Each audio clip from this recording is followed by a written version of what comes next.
Opening weekend at Coors Field, presented by McDonald's new Premium McWrap. I'm loving it. And the fans are loving what they've seen so far from the Rockies in 2013. They're off to a 4-1 start, looking to sweep the Padres this afternoon. A little Sunday afternoon baseball at 20th and Blake. Welcome inside. Glad you're along as always with my partner George Frazier. I'm Drew Goodman. So much has been made the first few days about the Rockies offense, and well, it should be a point of note because they've really stung the baseball. They're hitting the ball out of the ballpark. But let's not forget the pitching, George. They've been terrific. They have been. I think if there's been any hiccup at all, it's De La Rosa over in Milwaukee. Other than that, these guys have pitched very well. 6 2/3, 6-6-6. And giving your team an opportunity to win, and particularly the two veteran guys. 3 runs given up in 12 innings between the two of them. Of course, Nicasio and Chacin, and their 2 12 and a third plus innings. You look at that, 3 runs given up. So they've done their job and allowed this offense to go with it. And Chacin, I thought, really controlled his emotions very well. Think about it. Mom and Dad seen him for the first time in the United States, pitching on opening day in Milwaukee. I thought he commanded, controlled everything very, very well. Very good control of his slider, and at the end of the day, a handshake and a high five, well deserved for Jhoulys Chacin. Yeah, the irony is the Rockies did not win that baseball game, but of all the starts, and most of them have been very, very good, Chacin's probably the best, and that was the one game the Rockies did not win.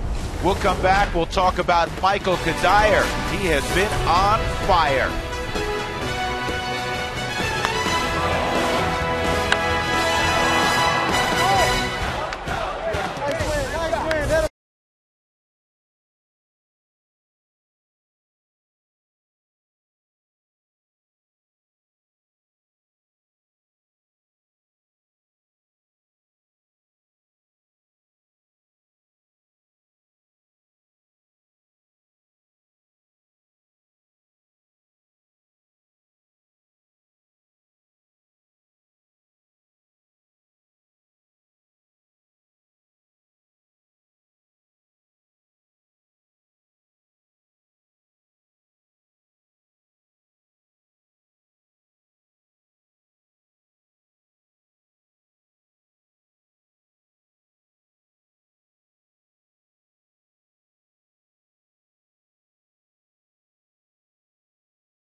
Afternoon, Jhoulys Chacin, who will again pitch in front of Mom and Dad, walking in with Waleed Rosario and pitching coach Jimmy Wright back upstairs, Drew Goodman and George Frazier. And We talked a little bit about pitching. Now we're going to talk some more about the offense. Michael Kadire in the opening game, 0 for 5. That happens. Plenty of those ball games out there. Since then, George, 9 for 15, couple of bombs, 7 ribs. Well, I think what happens with this lineup more than anything else, when a guy does have a bad day, it gets covered up because other guys are having great days. So you didn't think about Kadire's 0 for 5 because of what everybody else did at the plate that day.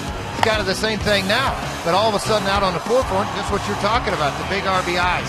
4 RBI day yesterday, which was the 14th time in his career that had happened. That's huge. 14 times, 4 RBIs in a ball game. Oh, by the way, he's 5 RBIs numerous times also.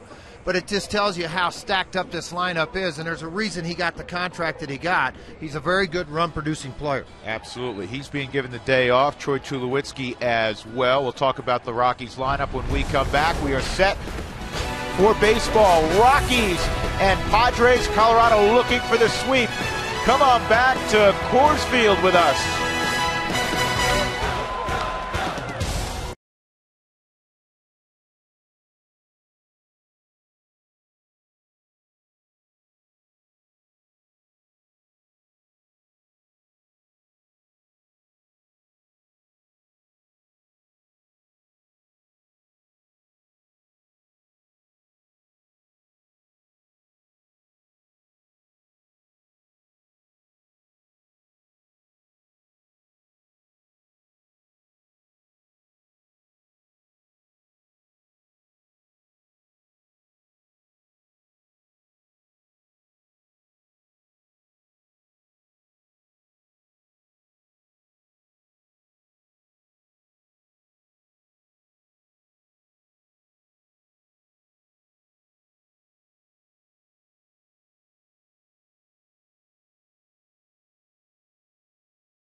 Sports is brought to you by your 7 neighborhood Toyota stores. Toyota, let's go places.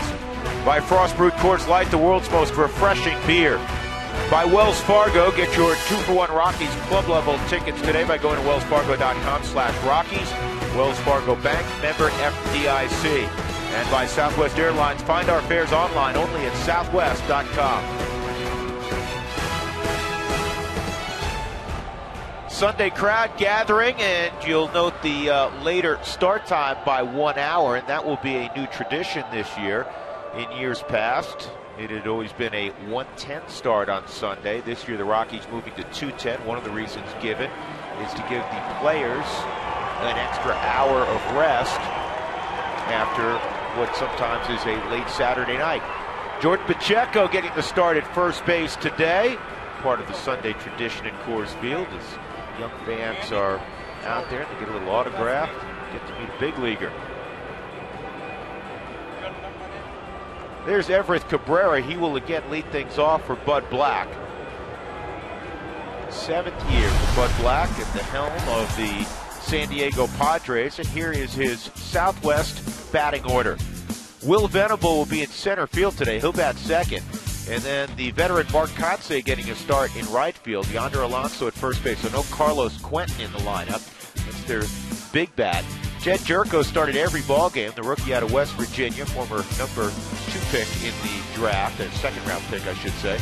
In left field, it'll be Kristen Orpia, Alexia Marista, John Baker, former Florida Marlin, and Edinson Volquez.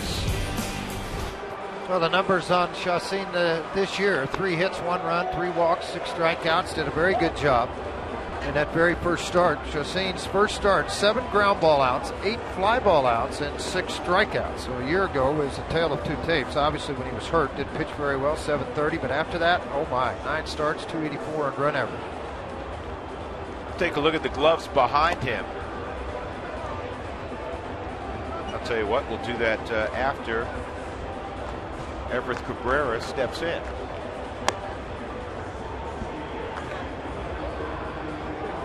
We're going to ID some of the guys right now. Reed Brignac's getting a start at second base. He's gotten a start at third base.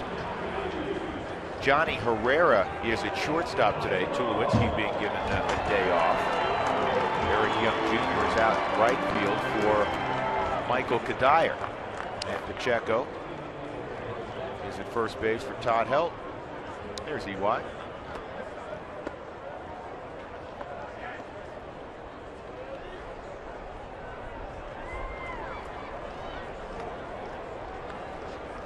So Cabrera will step in, and Chassin is ready to go in his second start of the year. The first pitch poured over the outside corner, strike 1 at 89 miles an hour.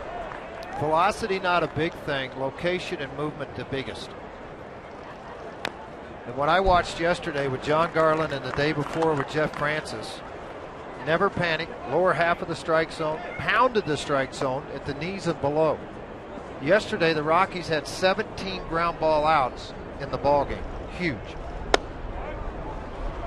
Goes fastball again, just off the plate. Yeah, I mean, John Garland exited after 6 innings and just 75 pitches. You talk about being economical. He did his job.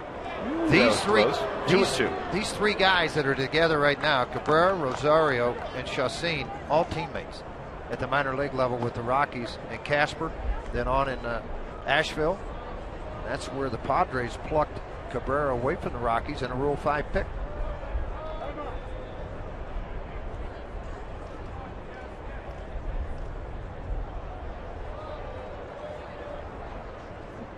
Here's the 2-2 on Everett.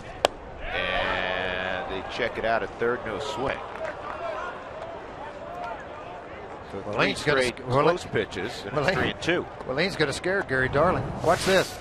I thought it was a pretty good pitch, but as soon as he catches it, hey, did he go? Watch him. He's going to pop out of there, point right at him. Come on, help me out here. I keep coming back to this, George, but he's just so much more demonstrative than he was a year ago. And listen, in fairness to him, and he's still a kid. He's 24, but in fairness to him, he was a rookie last year. Well, he's a rookie last year, and in fairness to all of what you say about being very young, he's young at the big league level. He's been catching a long time, but not at the speed of this game.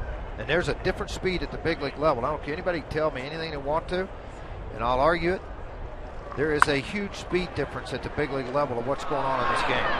Brignac stays with it and throws out Cabrera. 1 gone. That'll bring up Will Venable. And now we'll take a look at our defense, brought to you by Excel Energy. We bring you the energy you need so that you can live the life you want. Visit responsiblebynature.com to learn more.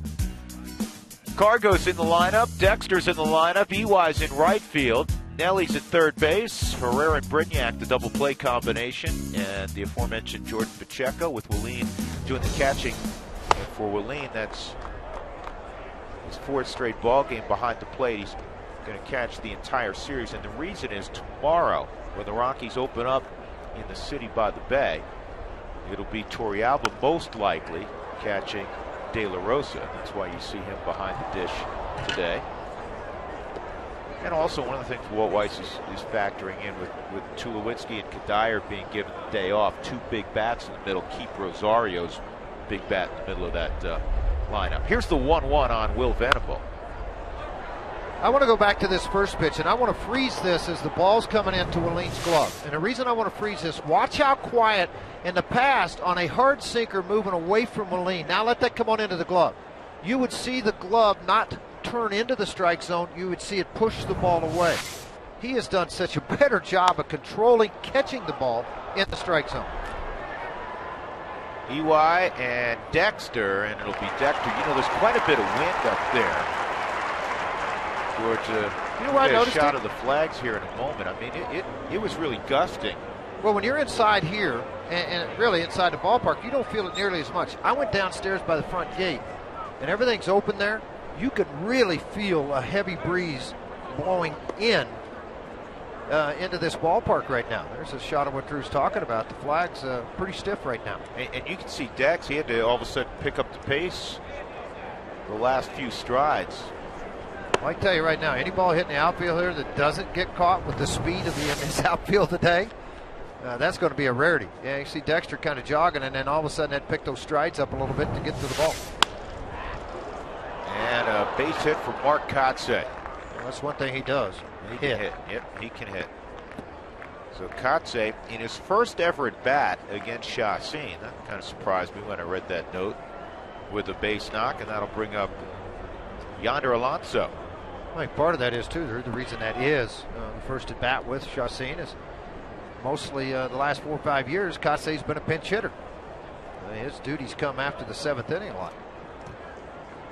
See how good a hitter Mark Kotze's been. That was career hit number 1,758. That's a lot of hits. High ball one on Yonder Alonso. You look at the lineup today as it's comprised, a Sunday lineup for Bud Black, George. This is not a real powerful club. They're missing Chase Headley, Carlos Quentin with the knees, being given the day off. The guy you don't want to have beat you is the guy at the plate right now. There's Alonso. no question. Yeah, I mean, this is a guy with a ton of power. You got young kids in the lineup. To the other side of it, their whole lineup only has 5 RBIs on the season. They haven't hit well in the first 5 games.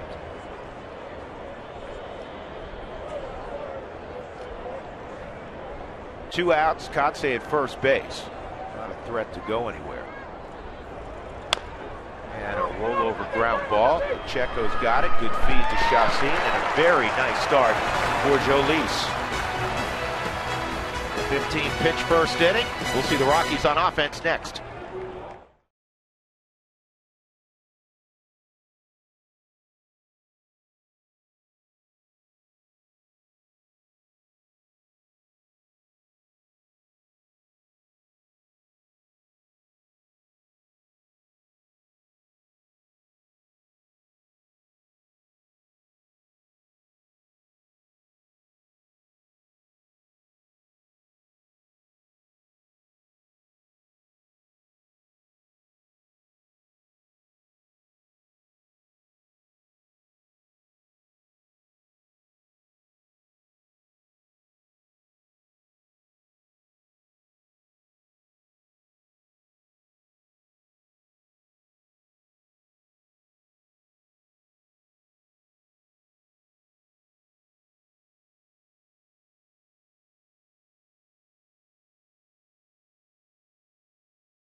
Rockies have won 4 consecutive ball games, trying to improve to 5-1 for just the second time in franchise history. They started 5-1 back in '95. In fact, they were 7-1 at one point in 1995 on the way to the postseason.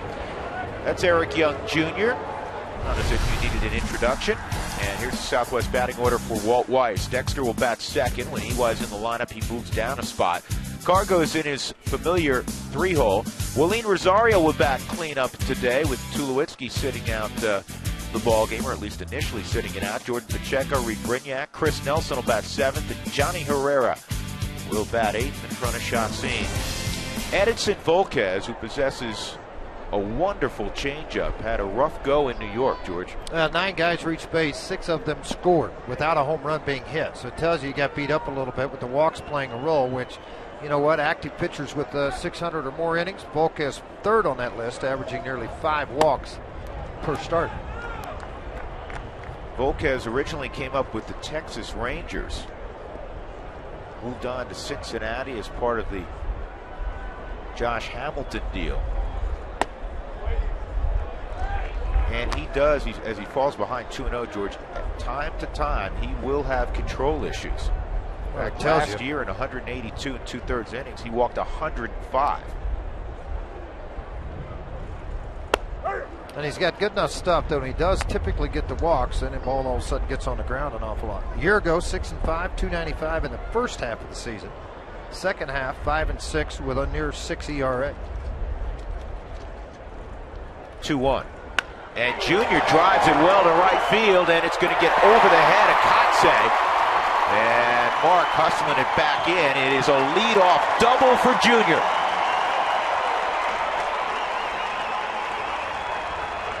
Well, one thing about Volquez in that first start did not come in on hitters very much.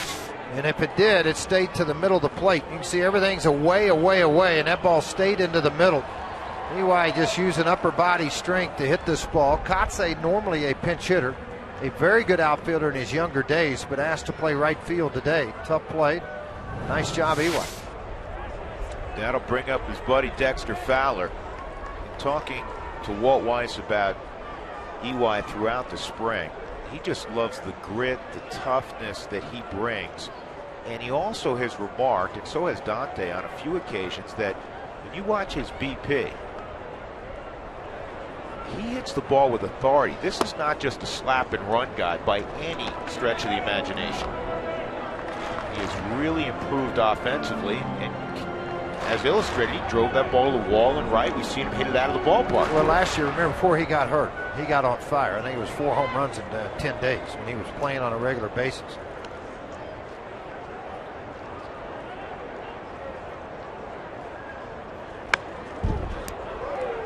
One and one. Edinson Volquez for the second straight year, the Padres opening day starter, but he was only around, as George said, for 3 innings at Citi Field. Now you can see a lot of balls were flared and not hit particularly hard, but still yet 6 earned runs given up in 3 innings.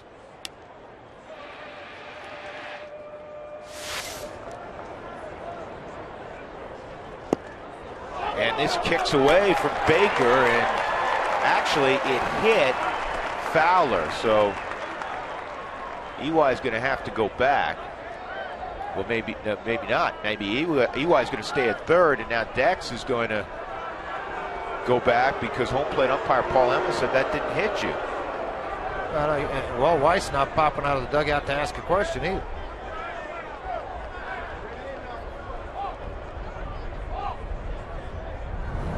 Let's see right here whether it did or not. He's talking about that back foot, but it's out in behind home plate anyway. It did hit him in the foot, but you saw where he was. I mean, his foot was all the way up behind home plate. The old days, George, you check shoe polish. You can still check it. There's shoe polish there.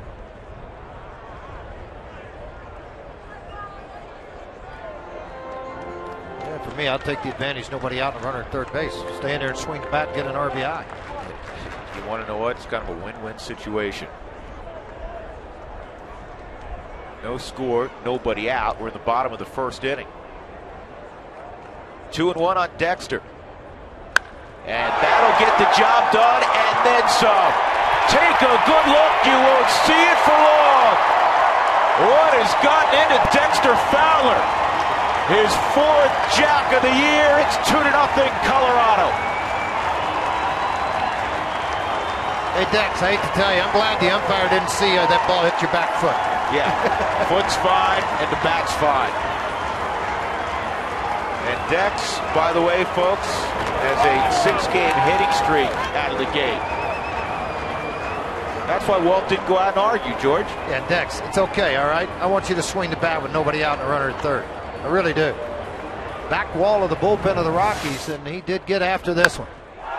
Very good low ball hitter. You could tell by the crack of the bat it was going to an easy trot for Dexter. Cargo pulls this down the line, and it is foul by a few feet.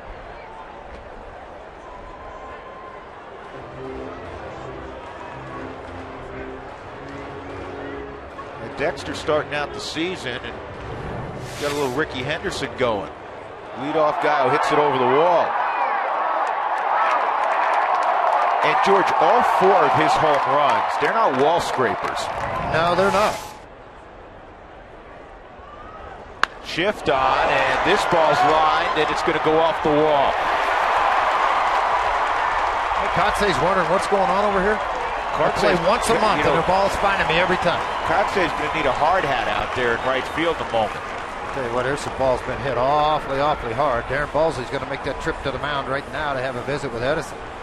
Double, home run, double.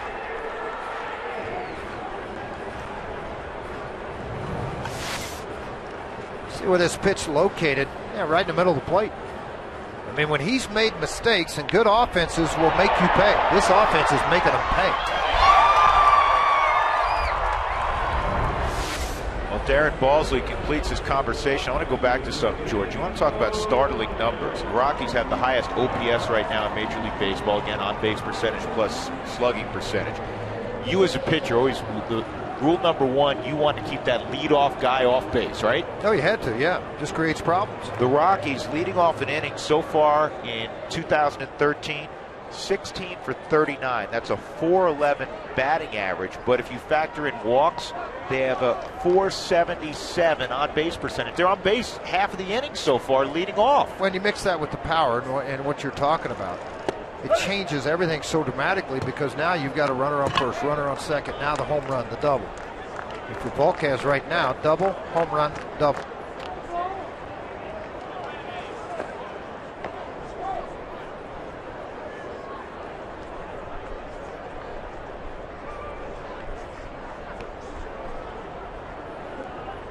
Oh, 0-1 on Rosario.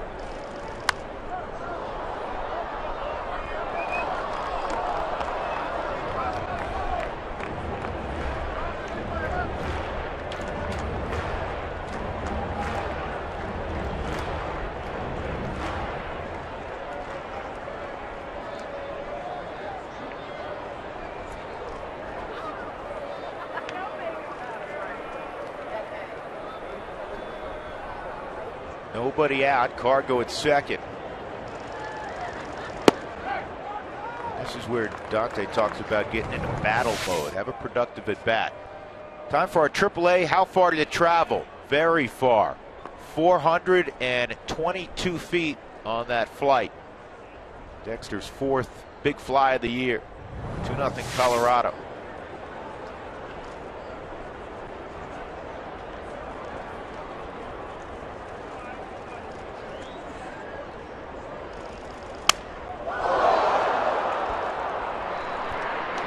Concentration there at third by Jerko, because he had the barrel of the bat and the baseball headed in his direction at the same time.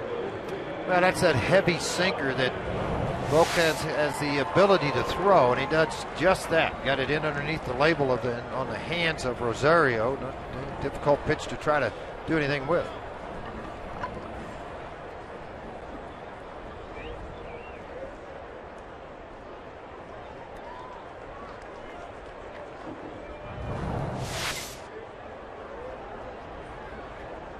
Here's Pacheco.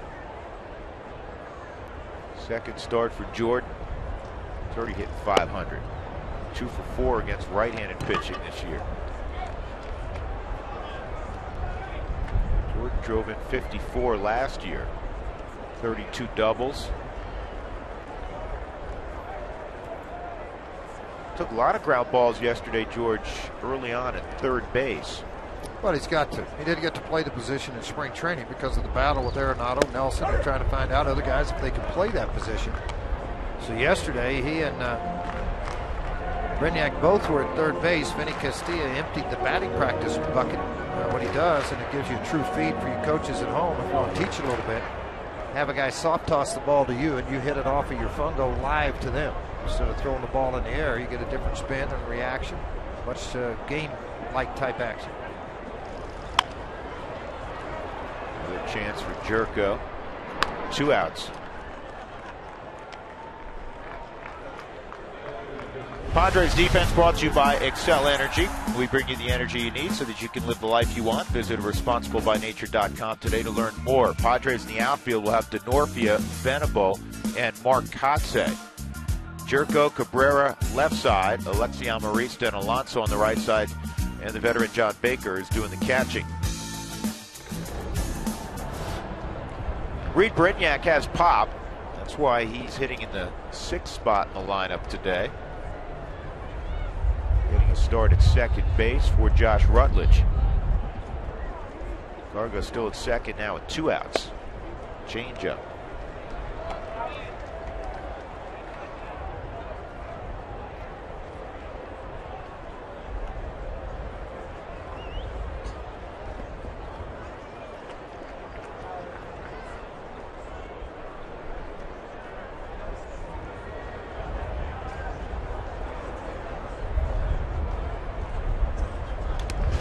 Skates through Baker. Cargo to third. That'll be the 2nd wild pitch of the inning.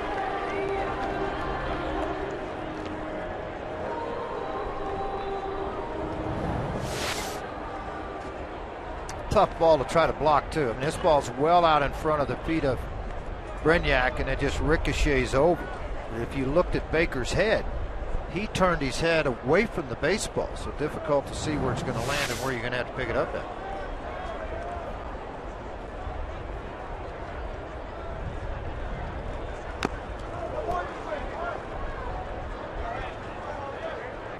One and two. Man, 8 wild pitches already. Leads the National League for the Padres.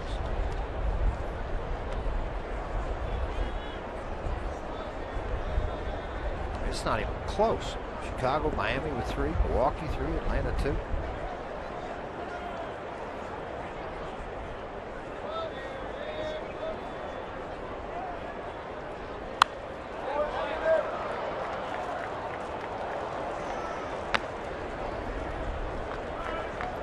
Great story about Brignac. When we flew from Milwaukee, George, it was Wednesday night, late Wednesday night, to Denver. When he put his foot on the tarmac at 1:45 in the morning, it was the first time he had ever set foot in the state of Colorado.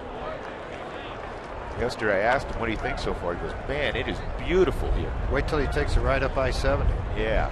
you get in those mountains, you won't want to come out. He's got a young family. I'm sure on an off day they'll have an opportunity to do that.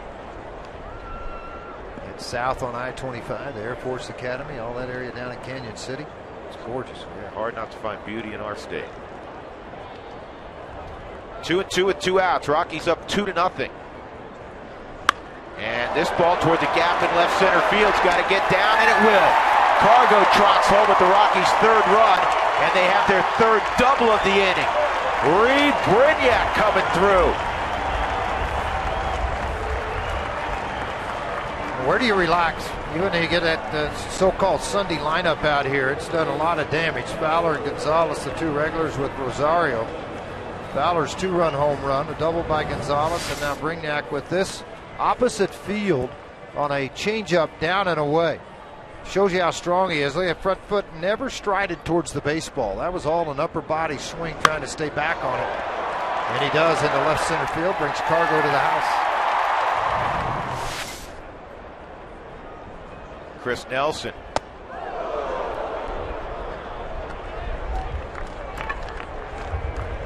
Rockies with their hitting shoes on. They have scored at least 5 runs in every ball game this year. And the next pitch for Volquez will be his 25th of the opening inning.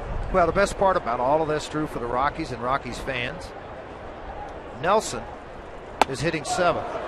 So now Volquez goes to the dugout if he gets Nelson out. If he's going to come back out the next inning and go, wait a minute, didn't I just see all you guys in the 1st? I mean, you're getting to that lineup in a hurry.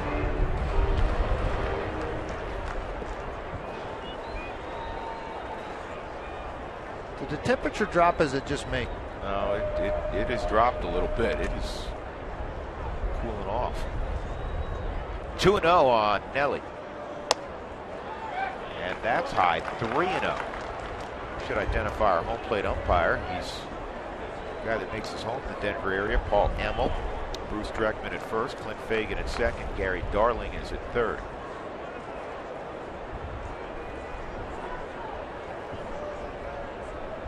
Three-0 on Chris Nelson.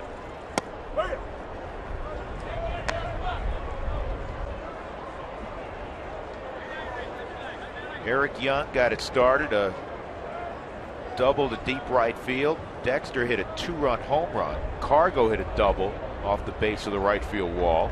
A couple of ground outs, and then Brignac a double to left center field. 3-0 Colorado. 33 pitches for Tyson Ross to get through the first yesterday, and then right now you're sitting looking at Volquez at 28.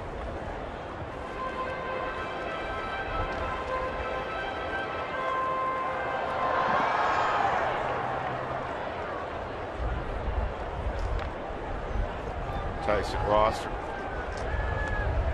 top perch on the dugout. Look at Volquez's uniform, give you an idea how much the wind has picked up. He came set there, and he's not the biggest guy in the world, George. I thought he might get blown over. Yeah, when that starts flapping, like, it's just, you know, it's unnerving to you as a pitcher. Bounces up there. Balsley, keep in mind, has already come out once. There can't be another meeting at the mound. Now, this is where the young catcher's got to go out and have a talk with him, kind of calm things down a little bit. You got 2 outs. Get the ball knocked down, get the final out in this inning. Amarista appears to be yelling something from second at him. I want to talk about, you say unnerving, George. How about Bud Black? This is his ace. And you know, he's a guy reaching from having to go and pick up the bullpen phone and maybe get a guy loose. But I think he's managed here enough. He's not going to do that unless it just gets disastrous, which it's close to getting. That, hey, you're just going to bite the bullet and go out there and give us 4 or 5 innings. That's a strike on Johnny. Just his 3rd at bat of the young season. He's 0 for 2. Had an AB yesterday. That graph, that's a great one. Rockies last year in a miserable season, actually over 500 when Johnny started.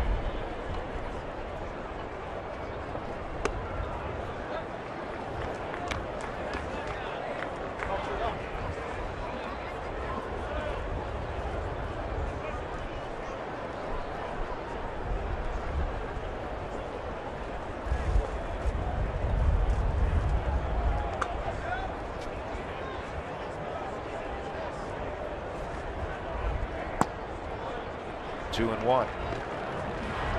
In the Rockies clubhouse, everybody's name is above their individual locker, like any clubhouse or any locker in professional sports. Johnny's nickname, the Bean, yeah, that is it, is also on top of his life. It says John Bean Herrera.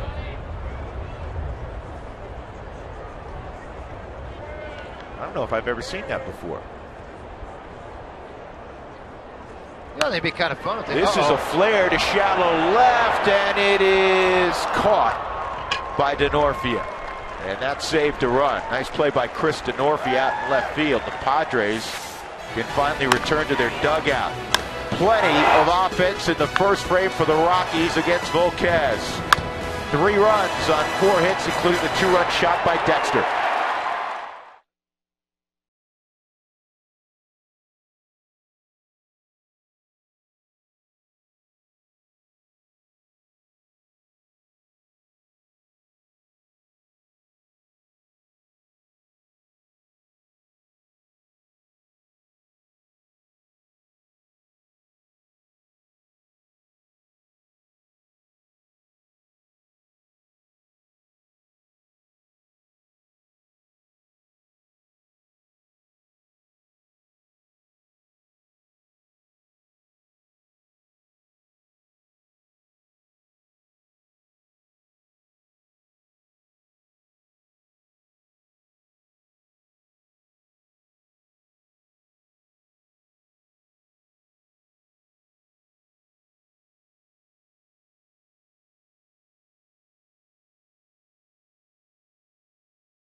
The Rockies with a hot start, though, 3-0 over the Padres. Well, Edison Volquez, who's the starting pitcher for San Diego today, he has a tendency to pitch out of the zone. He showed that in the first inning, 14 balls on 32 pitches, and the Rockies sure took advantage with 4 hits, including 3 doubles, 1 from Carlos Gonzalez, who knows a lot about Volquez since he's seen him recently. Faced him a couple times in my career. I didn't face him in WBC because he was only able to pitch 1 inning, and then the rain cost him.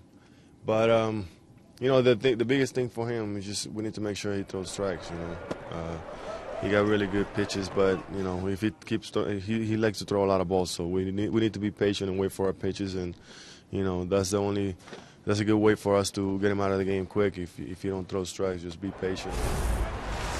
Well, Cargo must have spread the word because the Rockies looked very patient in the first inning on offense. In fact, in talking to Walt Weiss today, he said he likes that balance that his offense has. You see a lot of power sometimes, and other nights like last night, you get your offense any way you can. And he said in order to do well in this division, we have to have attributes of both. So far, so good for the Rockies. Yeah, it really is. And, you know, Jen, once you think about it, what Walt's talking about, you're playing a lot of ballparks starting on Monday night where there's not a lot of home runs hit. You've got to be able to put some line drive base hits together. Record the first out. They do that with Jerko on a ground ball to third. It's amazing how quick scouting reports develop on players, George. Jed Jerko, and you pitched for a long time in the big league, so, and I know you always think like a pitcher. Once a pitcher, always a pitcher. You're facing Jerko today. What would you do? Off-speed curveballs. Thank you. And you know what? The first 3 pitches, you saw 2 changeups, a show-me fastball, and then a couple of changeups from Chacin against Jerko because he hasn't demonstrated he can stay back. When everybody has said, well, he hit 360 in AAA.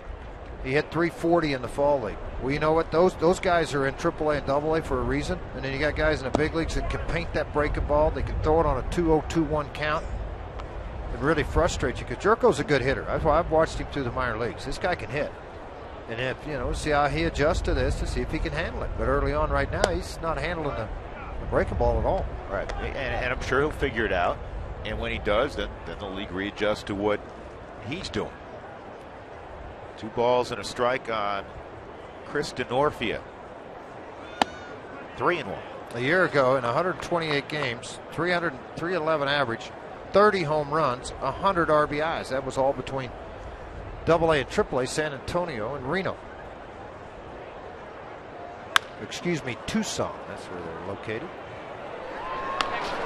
Good actions by Johnny Herrera. Good actions at first by George Pacheco. And George, the experience now of George Pacheco getting a lot of time in the second half at first, I think enabled him to make that play pretty smoothly. Well, you got to read the throw and where it's coming to. Too many guys will try to stay on the bag and stretch to the baseball.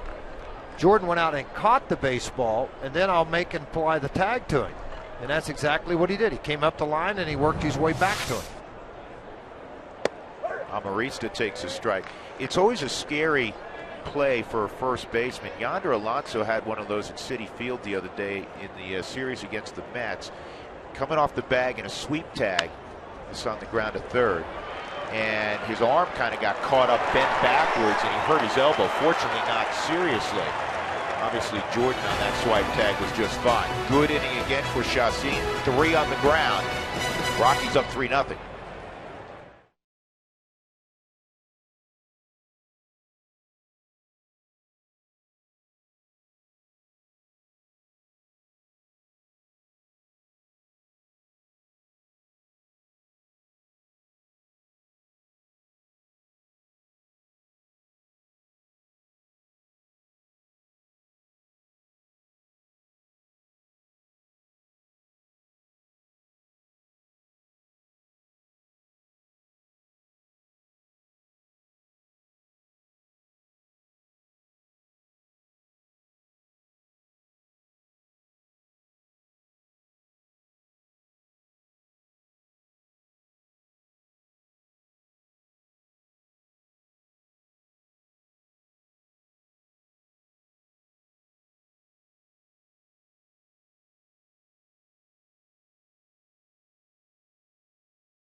region's Touchstone Energy Cooperatives, your local consumer-owned electric cooperative delivering reliable power, energy-saving tools, and more. And our save of the week, well, you can pick from 3 already for Rafael Betancourt.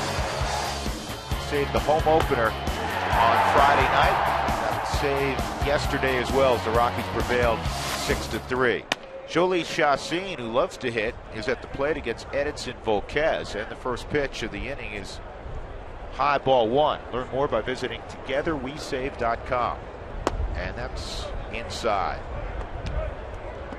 2-0. Volquez fighting his mechanics, George. He really flew open there, didn't he? Yeah, he just got that front side, and that's what happened to him. He'll start to rotate out so fast that his arm slot drops. When the arm slot drops, everything gets flat. There's no sink, no cut. A little better there. He got on top of that.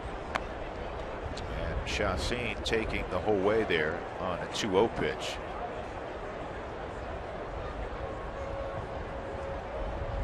And that's a base hit up the middle. Told you he likes to hit, George. That's the second knock of the year.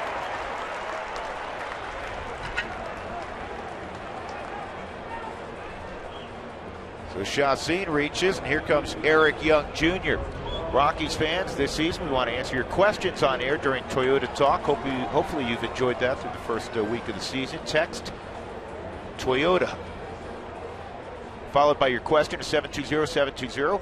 And watchers, your questions are answered during the 5th inning. First-time texters, automatic winners. Free day pass to the Denver Zoo, courtesy of your neighborhood Toyota stores. And when you go to the Denver Zoo, you got to visit the amazing animals at the Toyota Elephant Passage.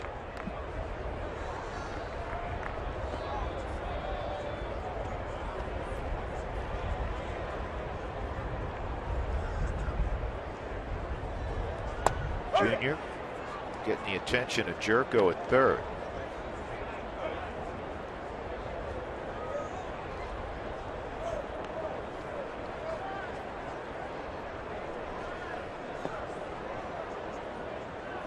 That shot.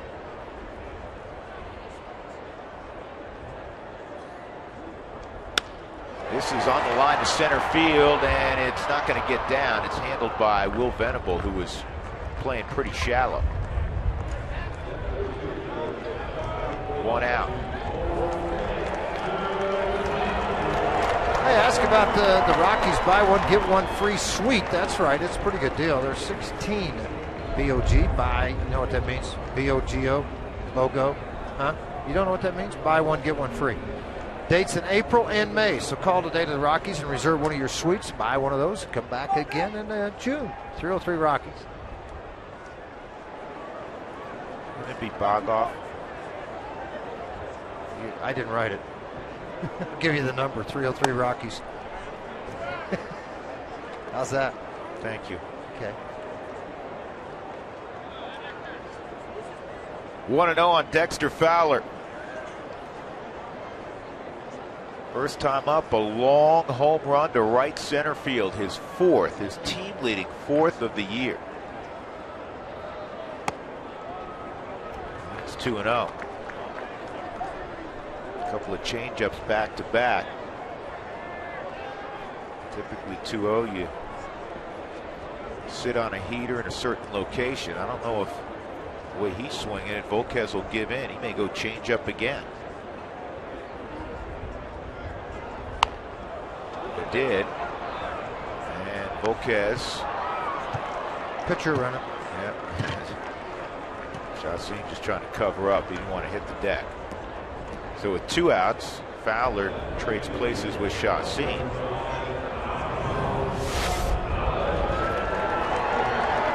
Once he sees he gets to the baseball, he's just trying to get out of the way on this. You see him start to come across there. You notice, though, Cabrera did look at second base umpire, Clint Fagan, and said, was he a little out of line there where I couldn't make a throw? See, I think once you get to this level, and Jerko's starting to see a little of this, you get behind 2-1, 2-0, there's a pretty good chance you may see a breaking ball because guys here have command of that. Cargo doubled his first time. Dexter takes off first pitch. Baker's throw is not going to get him. In fact, it sails into center field. Dexter getting hurt at all on that when Cabrera came down on him. Looks like he's okay. First stolen base of the year for Fowler, and I like that he went first pitch, George. Well, I like to see that too, and on a good pitch to go on. You know, you've got a power hitter up, so you can kind of think off-speed pitch. So is it going to be in the dirt? Is it going to be on the back foot? Where do they throw Cargo typically? And try to take advantage of that.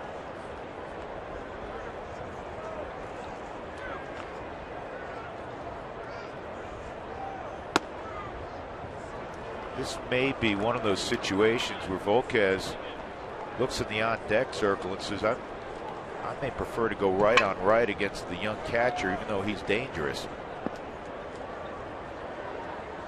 I think he's going to feed him a fastball here. 2-0.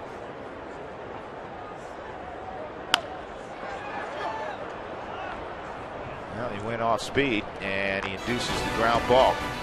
Rockies leave Fowler at second. They have a 3-0 lead as we go to the third.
He's got him. Strike three in 6 hours and 16 minutes. The Rockies have defeated the Padres.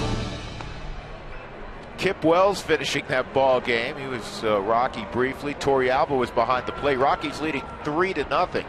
More memories over the first 2 decades of Rockies baseball with George Frazier and Jenny Cavnar. I'm Drew Goodman.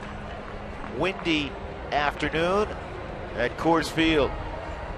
The Rockies enjoying a fast start. Jolie Chacin has allowed 1 hit through 2 innings, and he's already got 5 ground ball outs. The last 2 days kind of tricked you. Mid-70s, comfortable, walking around, short sleeves, and then you get here today, and it's a little nip. You get a little nip in there.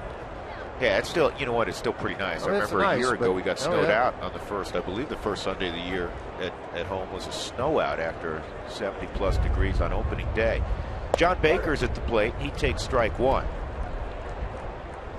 The thing I noticed too, and you hear me talk about this quite a bit, pace and rhythm by a pitcher.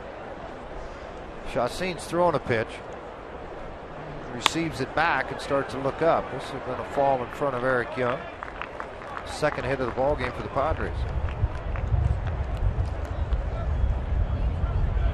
That'll bring up Volquez. Time now for this afternoon's Fun Fact, brought to you by All Copy Products. Walt Weiss's last game with the Rockies was September the 28th, 1997. Todd Helton started at first base that day, and the hitting coach, Dante Bichette, with 2 home runs. On September the 28th of 97, Volquez fouls it off. It's 0-1. And they're reunited, and it feels so good. Peaches and Herb. You remember that well, don't you, George? Honestly, I don't.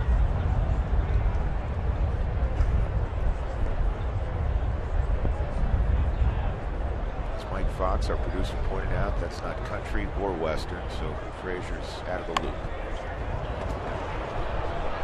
Rosario get the out at first base.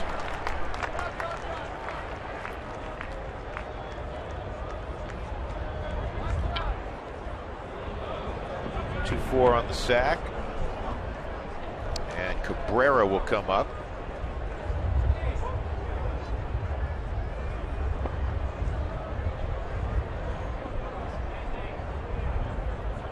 You know what I remember most about that 22-inning ball game, George, at Petco Park? Yeah. Actually, two things. What do you remember? I remember the next day. I mean, we flew after the game, and we arrived in Houston, and we're in rush hour morning traffic. Yeah, it's sunrise. Right. Yeah. Remember that. And I remember that you went after about the 18th inning on a scavenger hunt looking for food because we were starving at that point. Yeah. And you found pizza and you didn't ship. I did share. That sounds better than. But you said you didn't put it. You didn't want it. You found like, I don't know where you found it. Found a like whole in a pizza. garbage bin. It was like a slice and a half. It wasn't in a garbage bin. Pacheco will take it himself. I mean, literally, you came back with a slice and a half. Where'd the half slice? Where was that? The guy ate it. That's the part That's I what gave I mean. to you. I was talking I gave to about. you. Will Venable with 2 outs.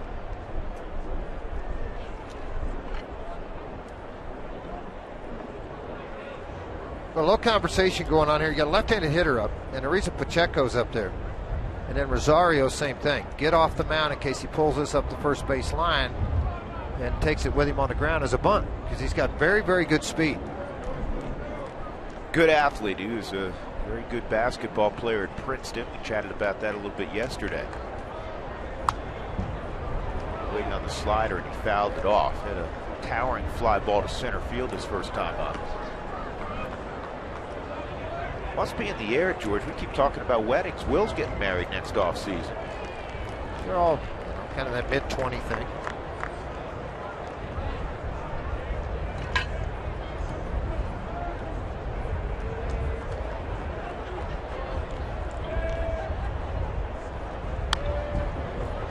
And quickly, a 2-strike count.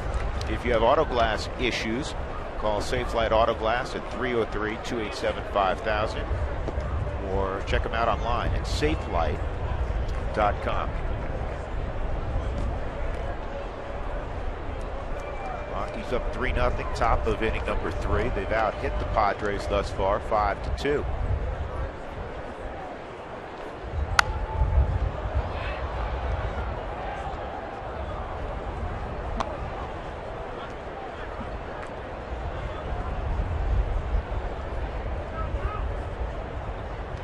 Big, strong kid, Jolie Chassin. He's just 25.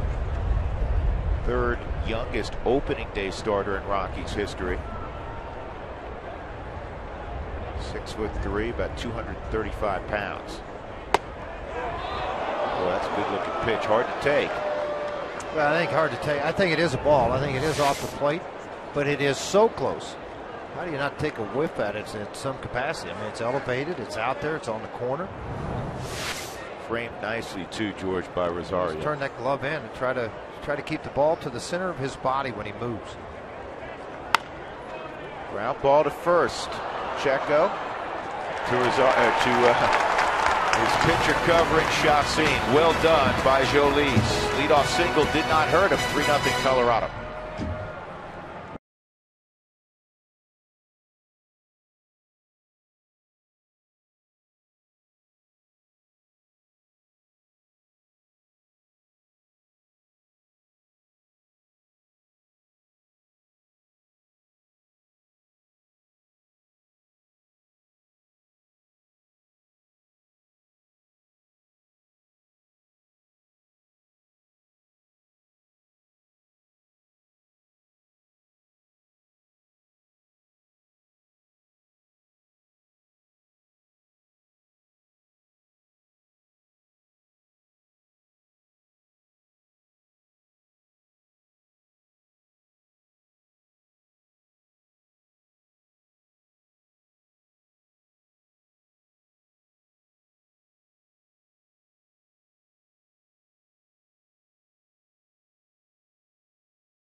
Bottom of the third inning, Rosario, Pacheco, Brignac, 4, 5, and 6 this Sunday afternoon. What's next is brought to you by CenturyLink. The Rockies will head to the city by the bay. They'll be at beautiful AT&T Park for 3, and then on to Petco Park and see the Padres again. San Francisco, oh, what a shock. They're 3-2, and they're not allowing many runs. They're not scoring many runs, but they are going to be in every ball game with that pitching staff, especially playing at AT&T. Here's Rosario. He grounded to third his first time up. Moline 0 for 3 yesterday and a walk. Hit a home run on Friday night, Friday afternoon. Volquez has labored through 2 innings. This is his 47th pitch. High fly ball to right field. Now Kotze going back to make the catch. Who wants tacos? Remember, when the Rockies, George got his hand up, when the Rockies score 7 or more during any game, go to participating Colorado Taco Bell locations the next day between 4 and 6 and get your Rockies taco special.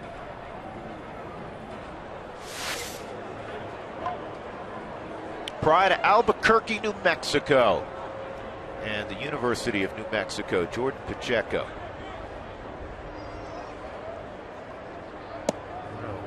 Mom and Dad have worn out I-25 heading north from Albuquerque. But how neat is that? You come up here, watch your son play. I mean, he's in the big leagues. Plus, they get the games every single day on television down there in the network. And, you know, to be able to watch your son play, yes, maybe not necessarily be able to drive up, but I can just turn on the TV and watch it. 2 outs. Jerko making the play. That'll bring up Brignac. Wells Fargo customers, get your 2-for-1 Rockies club level seats today by going to wellsfargo.com/Rockies. Wells Fargo Bank, member FDIC.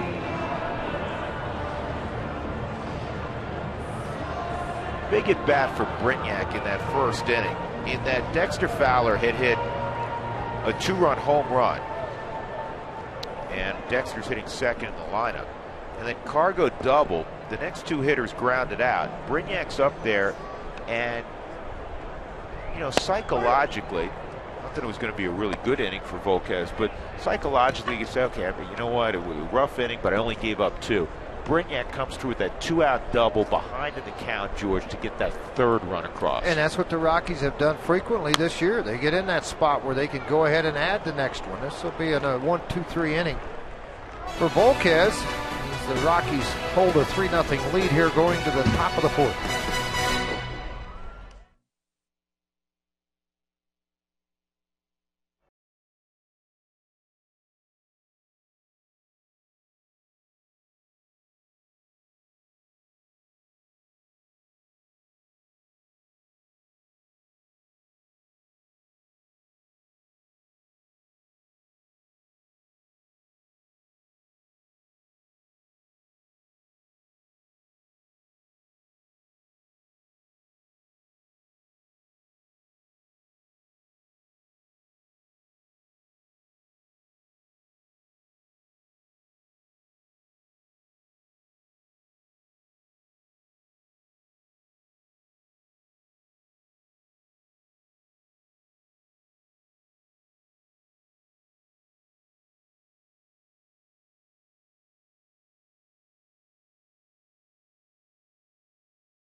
Padres 3-0. Well, today, April 7th, happens to mark the 20th anniversary of not just the Padres in existence, but also the great movie The Sandlot. For many of us that grew up in that era, we love and know all of the quotes, and so do many of the Rockies. favorite line from The Sandlot would probably have to be, "You're killing me, Smalls." He's like, "Smalls, you want s'more?" He goes, "No, I hadn't had any." Do you want a s'more? Like, how can I have s'more if I hadn't had any yet? And then the whole thing, "If you're killing me, Smalls," then he shows him, first you take the melon, puts it on the coat hanger, burns it, then you take the graham, wipes it off, chocolate, crushes it. Pretty good stuff.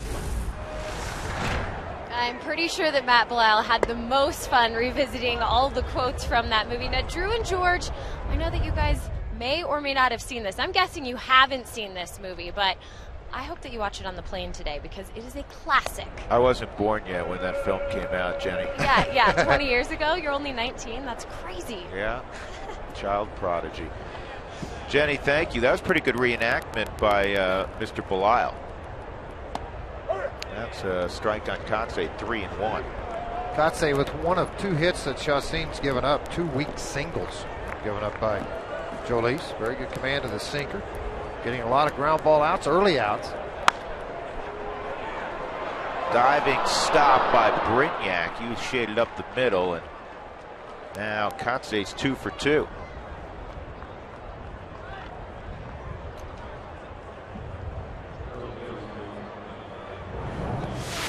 Trying to get a break on the baseball, shading a little bit up the middle. Off-speed pitch, makes a 2-step dive for it and hits off the glove and rolls out away from him where a play couldn't be made.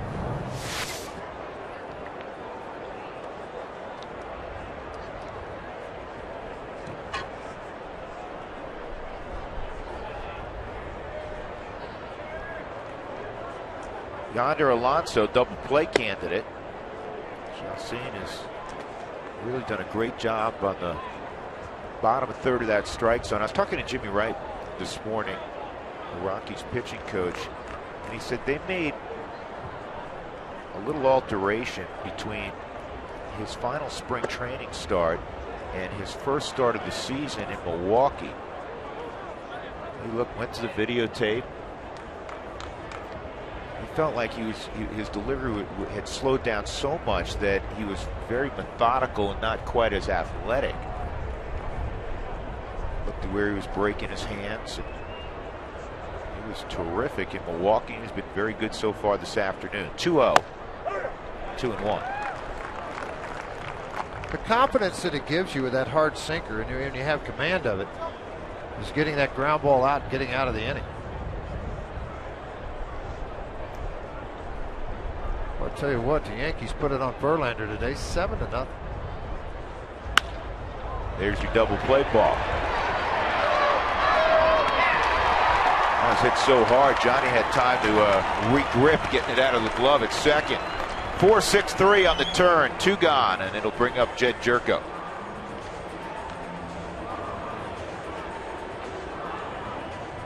Let's take a shot at this one more time. To flip over to Johnny, it's 2 or 3 grips, but he does have the strong arm, so that allowed them to go ahead and turn the double play over to Pacheco.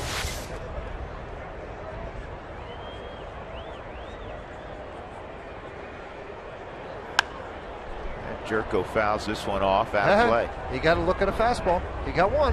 He got one. I know you may not get another one. Another though. Yeah. 400-plus innings. Now Chassin has the best earned run average, 3.64 among Rocky starters. Jimenez 3.66, De La Rosa 4.48, Cook and then Hamill. I did get another fastball. But he was looking to breaking ball and Tardy. Hardy.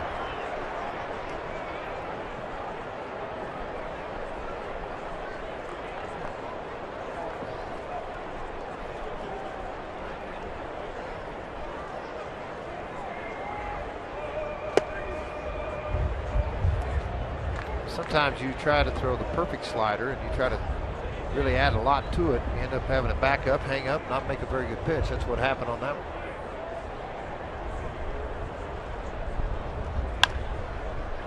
Slider, pounded foul.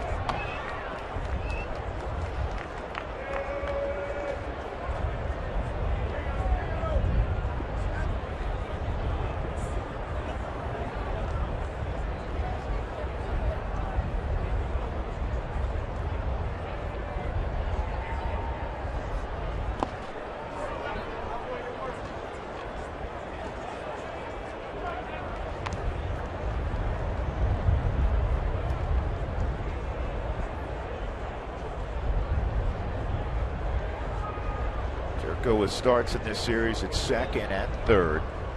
2 outs, 2-2 count.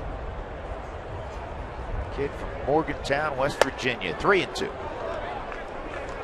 Maybe the first 3-ball count. No, we had a 3-0 count. Is that right, Doug? First 3-ball count? Well, yeah. Will Venable on a 3-1 pitch. Right. Grounded out. I'm saying here we are in the 4th inning with 2 outs, and you've had 2 3-ball counts, showing pretty good command of things. 54 pitches, 32 strikes.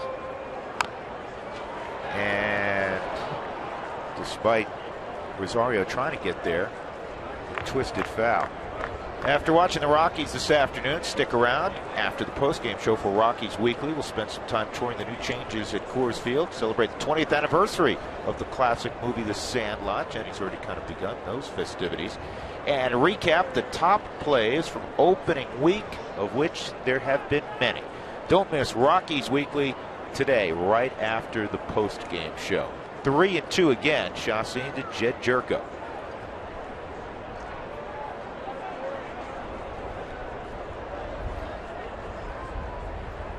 Most time you see a hitter step out and call time. You don't see a pitcher in the middle of his windup go, time out.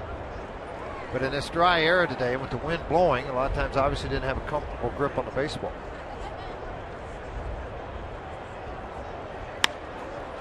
And a punch single to center field by Jerko. And that's probably been the description of the 4 hits, 4 singles allowed by Chassin. So with 2 gone, that'll bring up Chris Denorfia. 78-mile-an-hour slider. And he stayed out there and got a little bit flat at the end. If you're looking to save money by using electricity wisely, find out how the little changes add up at TogetherWeSave.com, your local Touchstone Energy cooperative, delivering reliable power, energy-saving tools, and much more.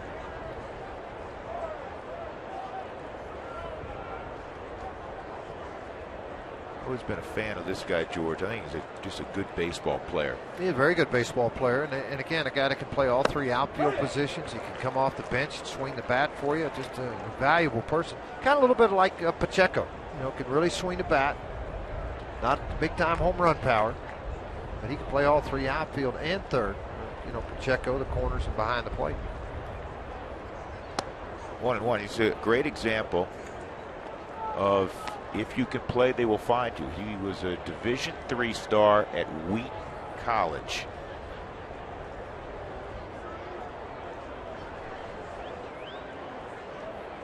Norton, Massachusetts.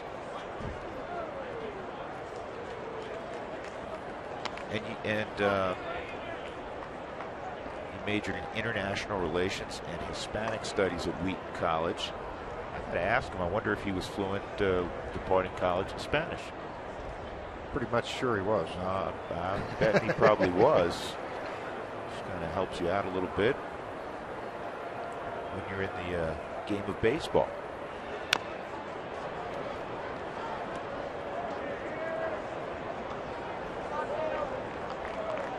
Think of how much you can help young Latin players bridge the difficulty of coming. Well, you know, and I'm going to tell you a true story. Modesto, 3 years or wherever, Venezuela. Right, sure. 3 years ago, in Modesto, the ball's going to pop away to let the runner advance. And this is not to demean anybody, but I mean, there was guys that would go to certain restaurants that had pictures, so they knew how to order food. You know, or they would go with some American players that could speak a little bit of Spanish to help them order their food.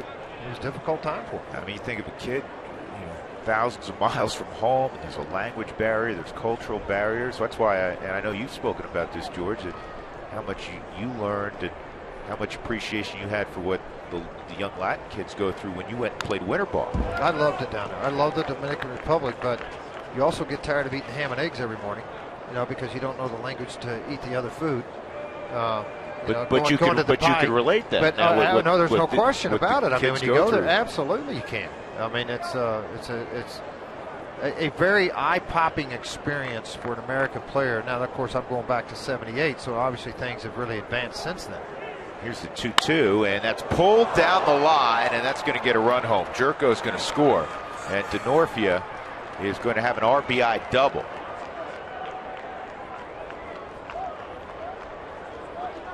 3-1 the score. Denorfia came into this ball game hitting .375 and worked the counts up on Chassin. Trying to get an opportunity to take a pitch and drive it, and he did just that. Inner half, starting to sink back into it. What I noticed about him, boy, he really adjusts to location well. Inside, he's going down the line. Outside, he'll take it to the opposite field. You got to bear down here on Alexi Amarista. And a sharply hit ball to Johnny Herrera. So in the inning, there were 3 hits, and Denorfia's double brings home Jed Jerko with the first Padre run. Rockies up 3-1. Nelson will lead off.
Rays 3-1. Well, we're having a lot of fun celebrating the 20th anniversary of the Rockies this season, but it's also the 20th anniversary of the movie The Sandlot, as we mentioned. Let's hear from some more Rockies on their favorite movie lines. I think when the two teams got together and they kind of was talking trash to each other and calls them out, says, "You play ball like a girl." My favorite scene is when the kids get one of the dads bag of chew and they all go to the carnival rides and put some chew in and all, start throwing up all over the place. It's pretty funny to me. My favorite movie line is when they're in and they're having a sleepover in the treehouse or whatever, and kid does the flashlight and forever, forever. Love that part. Well, the Rockies had a lot of fun remembering their favorite movie lines from The Sandlot. I also had to bring up one of the most famous characters from that movie. Of course, that was Windy Peppercorn, the lifeguard beauty that Squints tricks into kissing him at one part. And whenever I mentioned Windy Peppercorn's name to some of the Rockies players, George and Drew, they blushed a little bit. I'm very curious as to why that is. I think that was their childhood crush. I think my brother, that was his childhood crush as well. She was quite a cutie. Well, I have to see this movie you're talking about, Jen. See, I'm trying to just entice you to go rent it. I bet I know where you could get that from. Our producer, Mike Fox, he may or may not already have that for you. Mike carries like 6,000 films with him on the road. It's part of his antisocial behavior. 2-1 on Chris Nelson, and that misses. 3-1.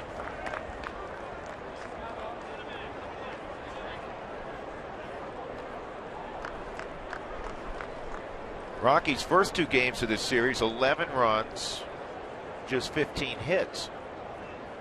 But they've pitched very well. John Garland yesterday.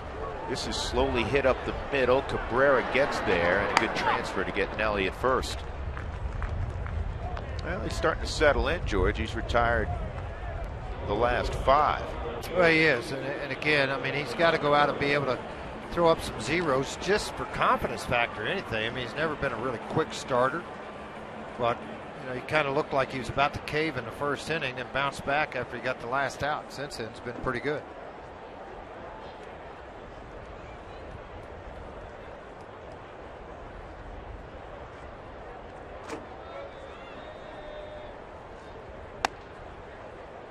Johnny takes ball one. AT&T trivia question on a Sunday afternoon. Who holds the all-time Rockies rookie average? And they had to have had at least 300 at-bats. 2-0. Hey, something the Rockies are really trying to turn around this year, George. This is an obvious one. Their Sunday afternoon record. The last 2 years, they've won 11 times on Sunday. That's hard to fathom. It's very hard to fathom. You're right. I mean, to me, that's very difficult to even think about something like that. And I'm sure some people looked in today again and said, you know, why are the Rockies not rolling out Tulowitzki and Kadire and Helton and, you know, and playing their A lineup? Well, two things on that. There are a lot of teams in baseball when it's a day game after a night game, Sunday also. That's where some guys, you know, role players, bench players, that's typically where they're going to play. And you say, well, why empty the entire bench? It's the first time Tulowitzki has sat down this year. You know Helton's not going to play. This ball in the air, left center field's going to drop. Base hit for Johnny. In front of Chacin.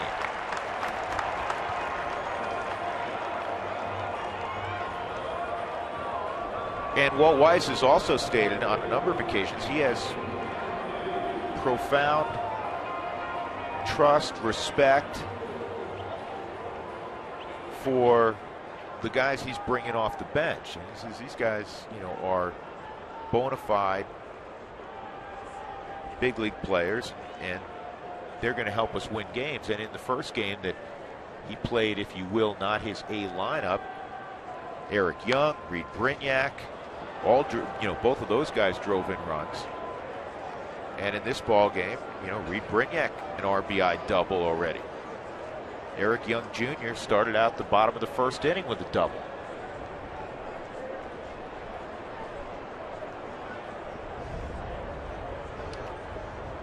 But however it happens, it has to happen. You have to be better on Sundays. I mean, 11 wins in 2 years. There's no way. You got to win more next.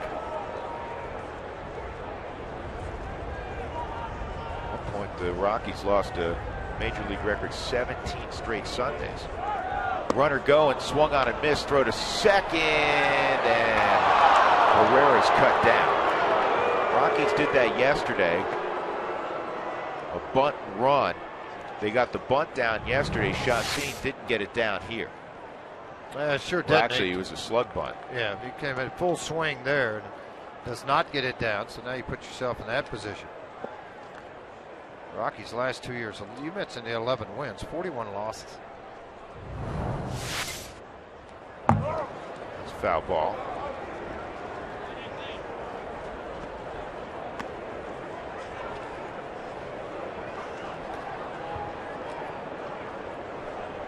Play wasn't executed, but I like the call of the slug bunt there with the runner moving because Chacin handles the bat pretty well. Had a sharp single to center his first time up. And with a 2-run lead, it's still a low-risk play because if Chacin makes the final out here, you still have the top of the order next inning, and he will make the final out. That is the first strikeout of the ball game for either side. 3-1 Rockies.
The Ford Focus, it's 40 miles per gallon of pure fun. Start more than a car. Ford Focus, go further. By Comcast, advertise your business locally on the network's People Watch. Go to .comcastspotlight.com for details. By Wells Fargo, get your 2-for-1 Rockies club level tickets today by going to wellsfargo.com/Rockies. Wells Fargo Bank, member FDIC. By Honey Smoked Fish Company, secrets in the fire. It's a ready-to-eat superfood. And by Southwest Airlines, find our fares online only at southwest.com. John Baker in the 5th inning had a single his first time up. 8-9-1 in a 3-1 ball game. The Rockies leading.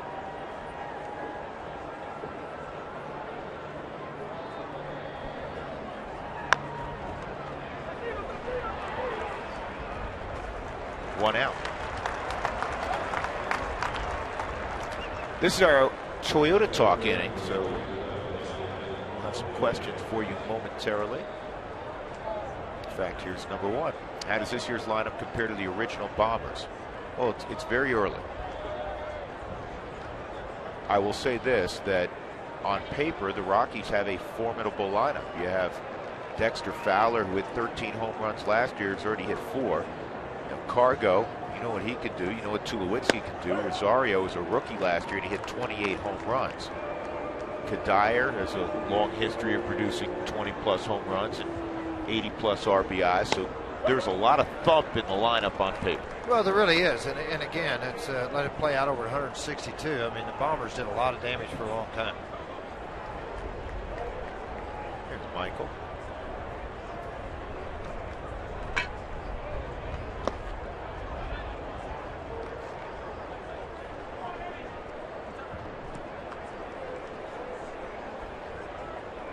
How's the crew chief among umpires determined? Karen in Colorado Springs. Determined by how many years you've been here plays a big role in how they pick you. And it's typically guys that have been 20 years and beyond. Very rarely do you see a very young guy back there. I think Gary Darling's the crew chief with this group, the veteran umpire. Bouncing ball to third. High throw, but Pacheco with enough ups to handle that. 2 outs. Well, there have been, some guys who retired in Major League Baseball among umpires in the offseason. And some younger umpires have already gotten an opportunity now to be crew chiefs. I know Chris Caccioni's now a crew chief fairly early on in his big league career. But as George said, it's typically guys that have seniority. Guys like Wally Bell, who we just saw in Milwaukee. I know it's only 6 games, but what do you think about the rotation? So far, so good. I'll say this. I like it a lot better than I did in February from what I've seen, because I've seen healthy people that have had success in the past come out and perform well. And, it's always health. Sure enjoy watching Jeff Garland the last 2 days and what they've done so far with Chacin. That's a strike 1 and 2 on Cabrera. 0 for 7 lifetime against Chacin.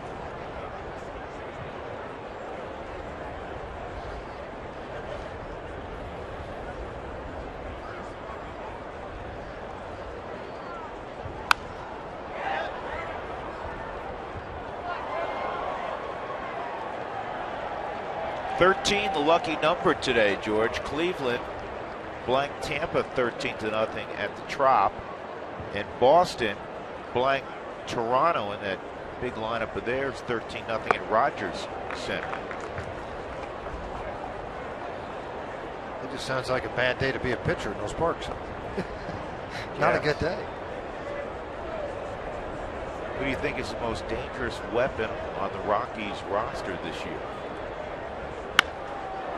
Left field, Cargo. Tulowitzki, another. There's a few of them that can play on my team. Yeah. I like a bunch of them. Maybe the combination of all of the above. Good inning again for Chacin. Middle of 5, 3-1.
Time for the Cooney Lexus look back. The Rockies in the first inning got right after Edinson Volquez after a leadoff double by Eric Young Jr. The big slugger went deep. Dexter Fowler with his fourth, and later on after a Cargo double, Reed Brignac would have a double to make it 3-0, and then a 2-out double by Chris DeNorfia. Played in Jed Jerko for the only Padre run. Eric Young Jr. takes a slider or a changeup for a strike from Edinson Volquez. The double to right and a line shot to center field that Will Venable came in and made the catch on. 1 for 2 for EY. That's outside. Great line from Eric Young Sr. Friday night. Said it's amazing. I go to a ball game and it's like Little League all over again. I get to go watch my son play. Well, it's a big moment. I mean, you know, it's fun. Even though he coached the last couple of years with the Arizona Diamondbacks, now doing the pre- and post-game show for the Houston Astros. He lives in Houston. He has the ability to watch a lot on satellite, but to see it in person is pretty fun. We used to show a lot of shots of him, George, when the Rockies were playing Arizona. When EY was in the lineup, it looked like it was just gut-wrenching. Well, it is. It tears you up. I mean, you've got 3 young boys playing, and it's Little League, but it still tears you up because you want them to have success. You don't want them to experience a whole lot of failure. Yeah. But, you know, sometimes I thought Bruce Ruffin yesterday made a great comment. He said, you know, his son's been in the big leagues with 2 different organizations, Detroit and Seattle. He said, hey, you know, he can lean on me all he wants, but he's got to go do it himself and figure it out. That's kind of what it comes down to.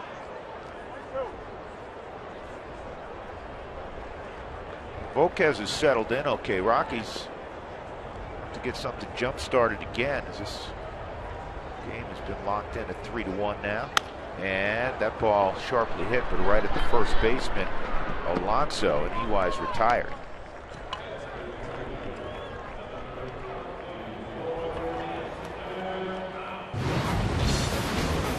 Let's take a look at our Coors Light freeze cam. Look at the swing of 6'6" Dexter Fowler. He dropped the head of the bat on that inside fastball and drove it 422 feet to right center field.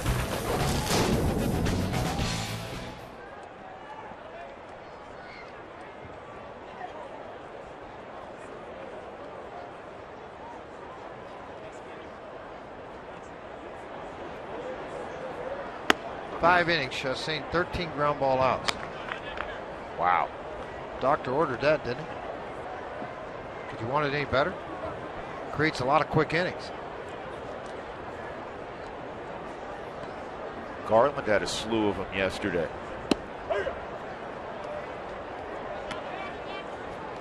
Well, we thank you for texting in your questions to Toyota Talk. For more answers to your questions, visit the Root Sports Facebook page at facebook.com/RootSportsRM. Tracy Ringlesby will answer a bonus Toyota Talk question before the end of the game. There's the whole crew right here. Oh, we had to cut away from. Go back to it one more time. Sure. There they are, right there, everyone. And right here, guys, hold on. That is the big cheese right there. That's Allison. That was a terrible arrow, George. Well, I can't help it if it doesn't draw. I'm trying. Just wiped out Klatt's head with that arrow also. Here's the 1-2. 2-2. All right, show them again, all right? One more time. All right.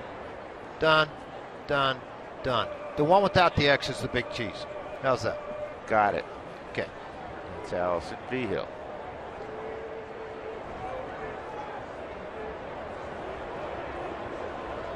Your X's were better than your arrows. There you go. Thank you. 2-2. Say fair ball. It's not the first base umpire's call. It's the home plate umpire's call if it's before the bag at first. Then once it passes the bag, it becomes the first base umpire's call.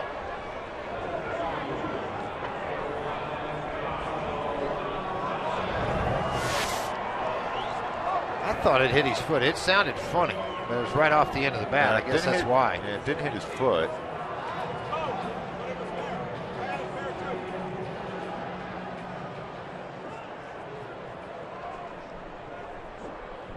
So Dexter realizing to take off running first, and I think he got it in fair territory. Oh, I do too. There's no question.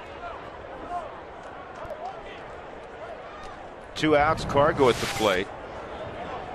Double and a run scored in the first, and he grounded to Yonder Alonso his last time. 4 unassisted plays at first base by Alonso in this game on ground balls. He's been busy. Shift is on.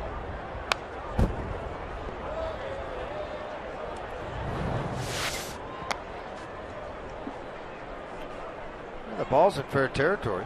It's on the Caught it line. right there, yeah. It's just that's a big man going after the ball. Momentum took him into foul territory.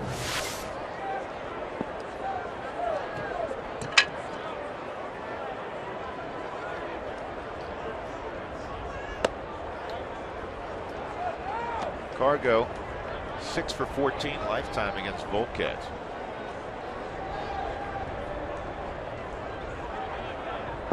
Give Volquez credit. He was on the ropes in that first inning. Rockies threw some haymakers at him, and now he's been very efficient. 2-1.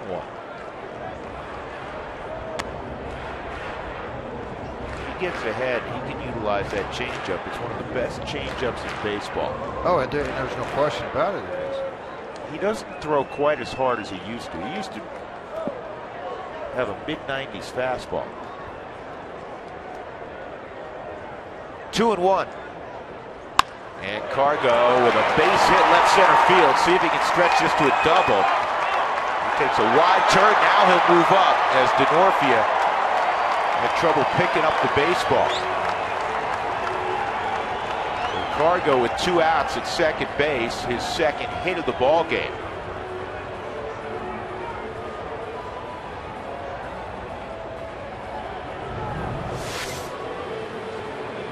Sliced right out of the reach of Cabrera into left field. As he ran over to grab the baseball, I mean, the Cargo's moving. He stopped, though, and that's why it's going to be an E7. He was going to be content with a single because Denorfia had kept it out of the alley. So it's a single E7, allowing him to move up 90 feet. And here's Willeen Rosario. Ground ball to third. And a towering fly ball to right field fairly deep.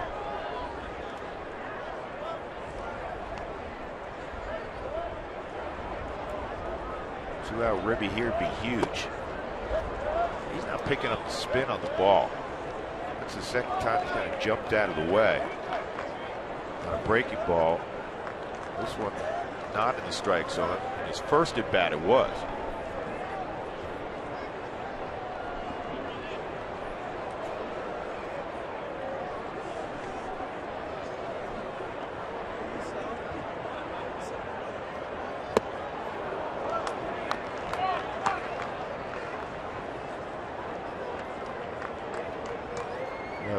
Battery has noticed he's not picking up the spin either. Gets another one. 1-1. If thrown in the right spot, hey, you know what? Not only is Willeen going to have a difficult hitting it, so is the rest of the league. It's when you make the mistake with that hanger, you make them pay for it.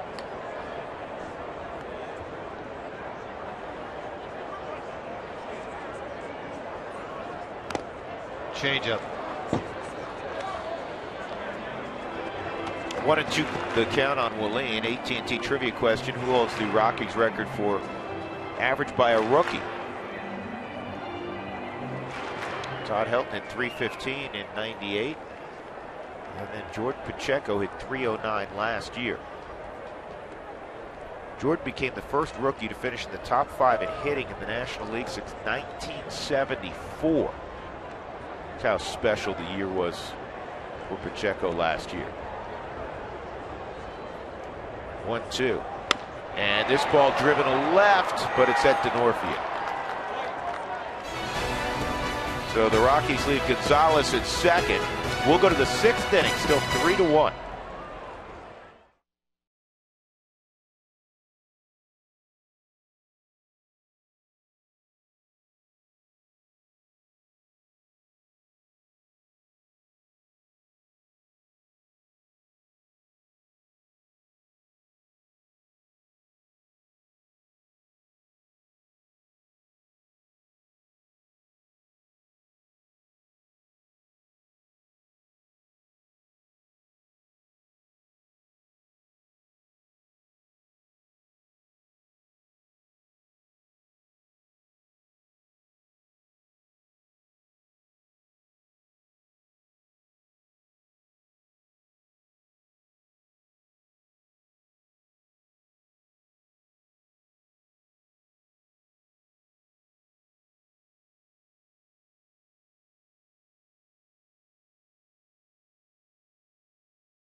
McDonald's new premium McWrap. I'm loving it.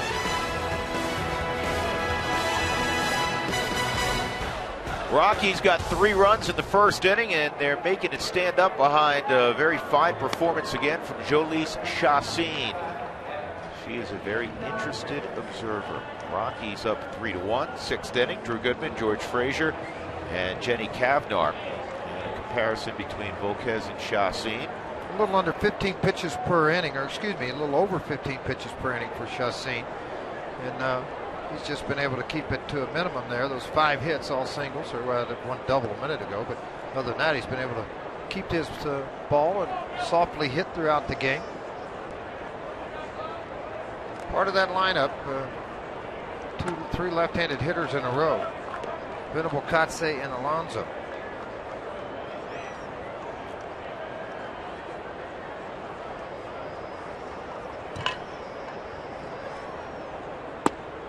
One and one on Venable.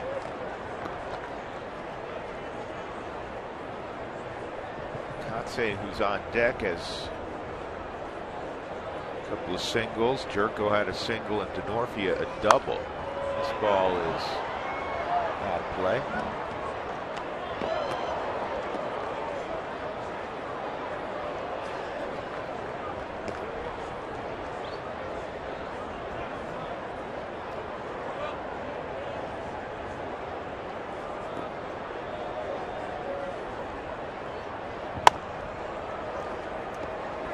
Tad high.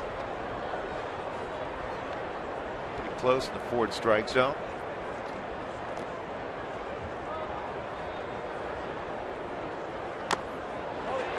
Good pitch and a strikeout for Chassin. That's his first of the ball game as he gets Venable. 1 out, that'll bring up Katse. Today's Cold Hard Fact is brought to you by Frost Brewed Coors Light. The 1993 Colorado Rockies drew a Major League record 4,483,350 fans. That smashed the previous record set by Toronto in '92, a World Series championship year for the Blue Jays, by almost 500,000. Toronto won back-to-back world titles. Katse in the air to left. Cargo gliding over, makes the catch. And Yonder Alonso will be next.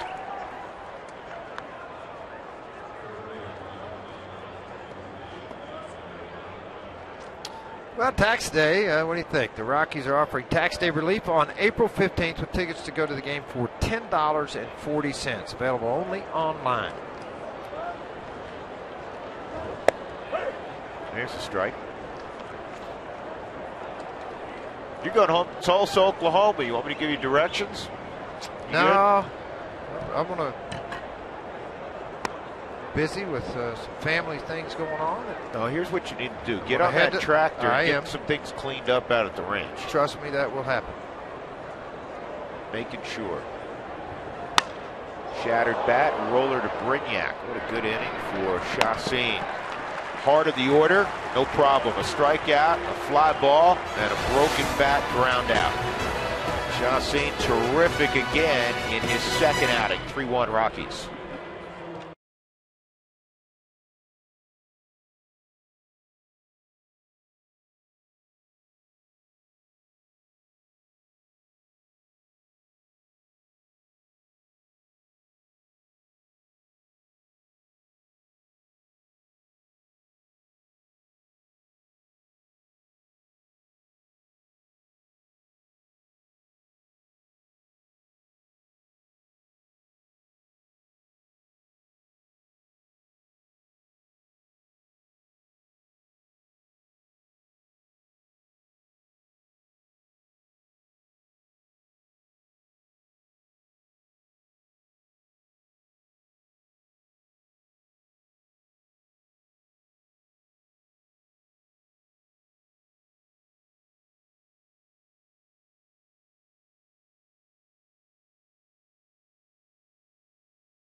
Pacheco, Brignac, Nelson to face Edinson Volquez. Hey, New Mexico fans. Isn't this appropriate? Jordan Pacheco's coming up and we're calling out the New Mexico fans. Are you the Root Sports ultimate fan? Show us why you are the ultimate fan by taking a picture through Instagram and tagging it with a Root Fan NM hashtag. For official rules, visit facebook.com/RootSportsRM. And here's the pride of New Mexico, Jordan Pacheco. A couple of ground balls to third. Just got out quick on a changeup.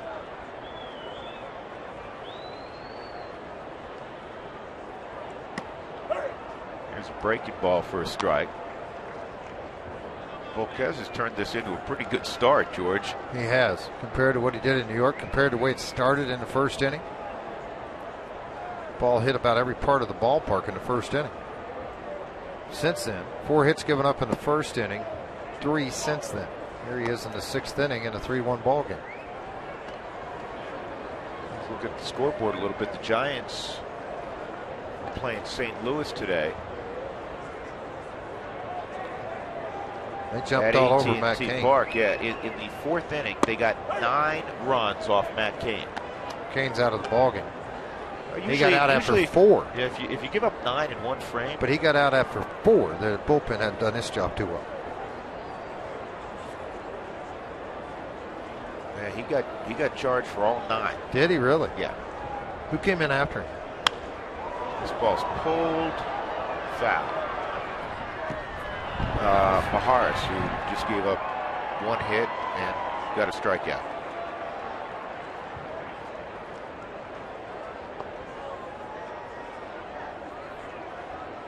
Well, that may be the worst start in Matt Cain's career. I would think it is. 9 earned runs in 1 start. I can't imagine that's happened. Given up 9 in an inning before. 2-2. Rockies going out to San Francisco right after the ball game. Follow the Rockies on your phone or iPad as they head out to the West Coast on MLB.atbat13 app, featuring pitch tracking stats and a whole lot more.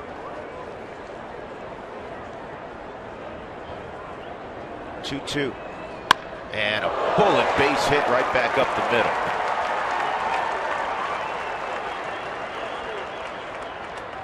Edinson Volquez did well to get out of the way. Now Pacheco's so quiet. Look at his head. Never ever moves, and then here comes the pitch, and you better duck, big boy. You gotta get one off the noggin with this line drive.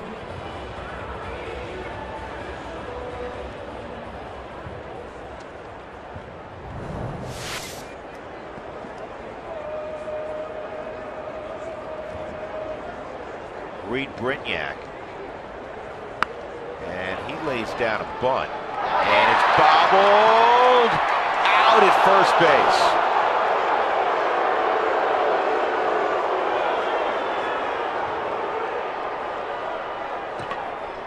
Brignac checking with Bruce Dreckman.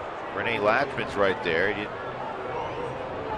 say anything. And so evidently he was out, because Rene will chew on you if he disagrees. Look at this one more time. Seeing a bobble after the bobble. Yeah, really close. Dreckman, remember last night he made the same call. Look at it right here real quick. Foot down. Yeah, he's out. About 6 inches. Good call.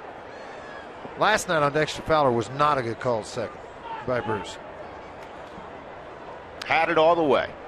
Sacrifice 1-3 for Brignac. Chris Nelson at the plate.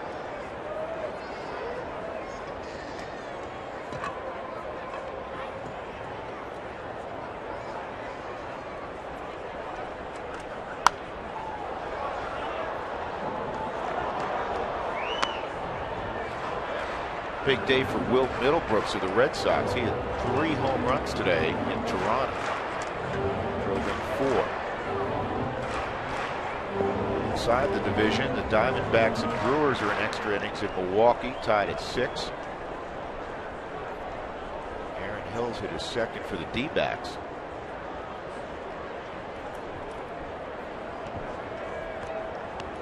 One strike count on Chris Nelson. He got a pick on. Dodgers leading at home against the Pirates 4-2. They're in the 6th inning there. The only long ball, Andrew McCutchen, his first of the year.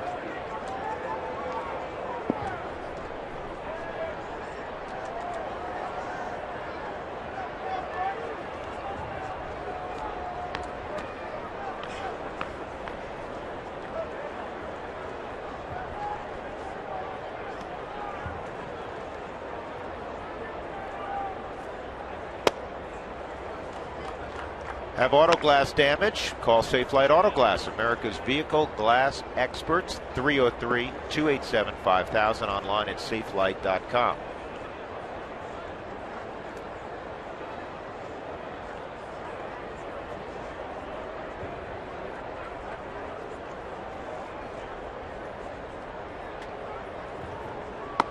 Way inside on Chris. Nelly, a former #1 pick. Kid from Georgia. Actually touched 100 miles an hour in high school. He'd sit at 95, then he had Tommy John surgery and never went to the mound again. Don't blame him for that.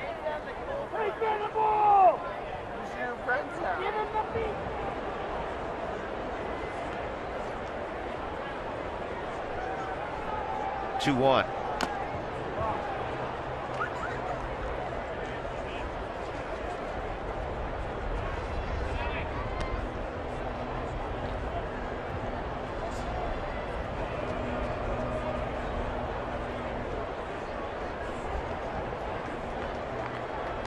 Edgemer Escalona throwing in the Rockies' pen. Nelson 7th in the batting order. Johnny Herrera on deck. There's one out. Checo at second.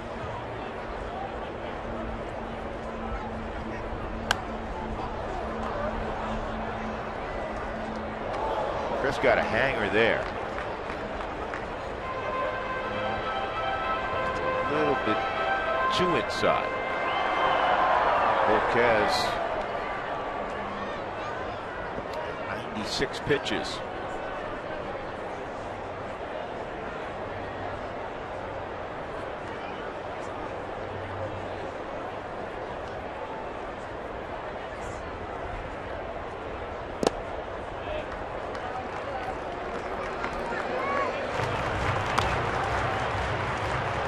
And now the count runs full on Nelson.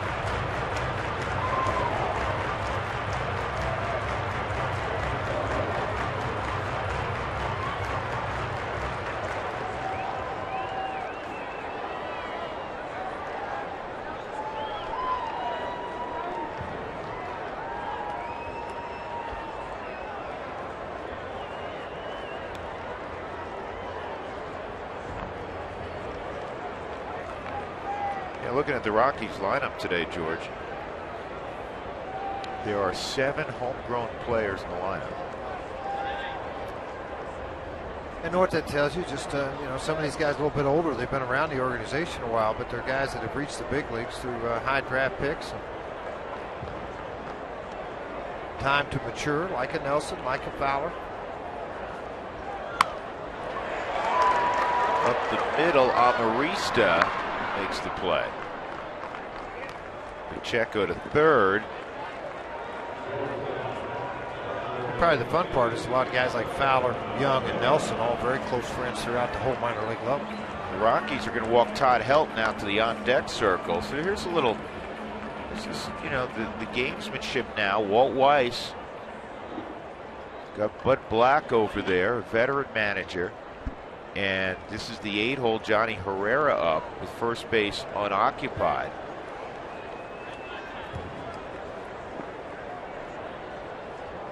Brad Brock throwing for San Diego.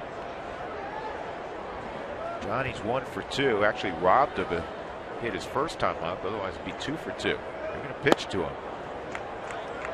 Ball 1.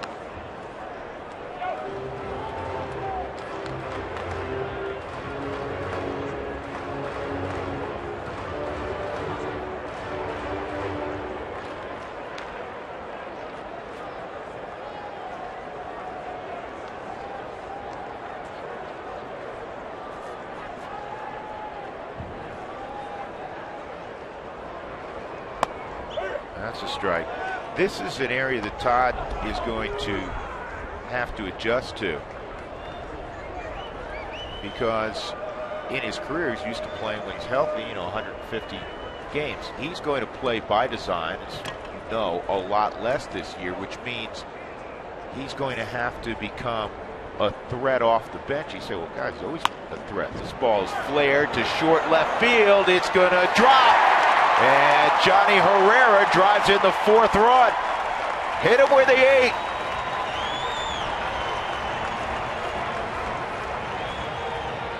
And now you can pull Helt back and send up Chacin. So Johnny Herrera is dumping one into shallow left field for an RBI single. Yeah, great pitch. I mean, it's kind of what happened to Volquez up in New York. Made good pitches. Guys flared on him. He gave up the run. He one flared here. Johnny doing a good job of not trying to do too much with the pitch, and it just dumps out into left field and gets the run across. A big run. To finish the thought on Helt, I mean, he's been an extraordinary Hall of Fame type player, but in his relatively few times where he's been asked to pinch hit, it's not something he's done well. No, he hasn't done well, and today he's the only left-hander on the bench. So you stick him up there and try to force the move. This is shallow right field, though. Kotsay will get there. Todd in his career, 8 for 49 as a pinch hitter, just a 163 average. 4-1 Colorado.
Wedge to left. Today's sideline report brought to you by the Honey Smoked Fish Company. Secrets in the fire. It's a ready-to-eat superfood. You knew that, Jenny, didn't you? I did know that, Drew. Thanks for the information, though.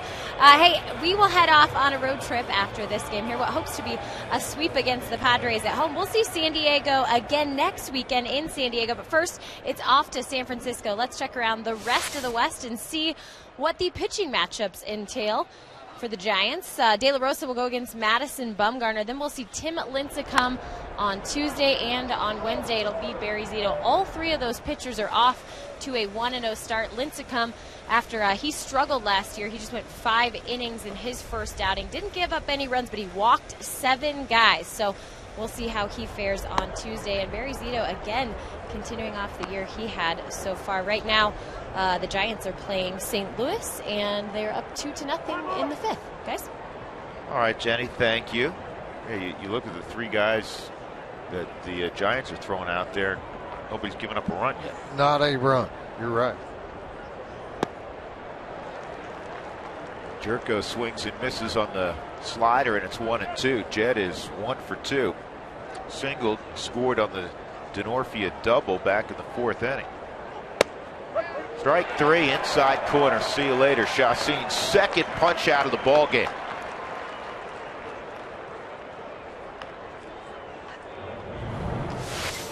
looks for so many breaking balls that, you know, the kid all of a sudden gets the fastball in her half, and he's a very good fastball hitter, just doesn't pull the trigger on it.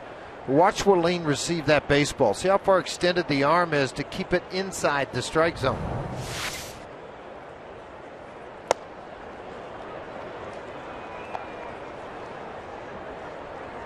One and 0 on Denorfia.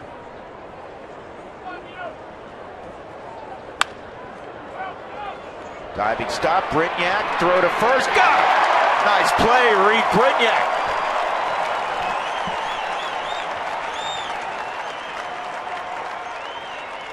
Brignac really nice going to his right to get to this baseball, even though he's cheating a little bit up the middle.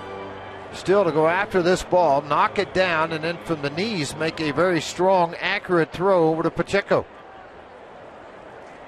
You see Denorfia just kind of tilting his head backwards, saying, "Why me?" Because you were the one who hit it. That's right, and I was the one that had to catch it. Amarista takes a strike. Alexi, 10 for 22 against the Rockies last year. He's 0 for 2 this afternoon. Ground ball to third, ground ball to short. 1-1. Well, Chacin went 6 2/3 in Milwaukee, gave up just a run on 3 hits. He's gone 6 2/3 in this affair, and he's given up just a single run. Think about this. Chacin, Frege, in 68 starts, 83 appearances in his young career, a 3.64 ERA. That's the lowest among any Rocky starter in the history of the franchise. It's now lower than Ubaldo, who had a 3.66. Yeah, and it'll probably drop a little bit more. Should. 1 earned run in 7 innings. He was the Rockies' minor league pitcher of the year a few years back. Remember, at 2 different levels, he ended up going 18-3. He got to the big leagues quickly. He is just 25. Great changeup. When he was in Tulsa, and he went 8-6 before they called him up here, but when he went 8-3, his changeup was just devastating. Fastball, changeup mix. Always had pretty good fastball command. And then kind of avoided the changeup out for a while and went back to the hard slider. Now the changeup coming back to be a part of it. 3-2. And a base hit to left. That'll bring up John Baker.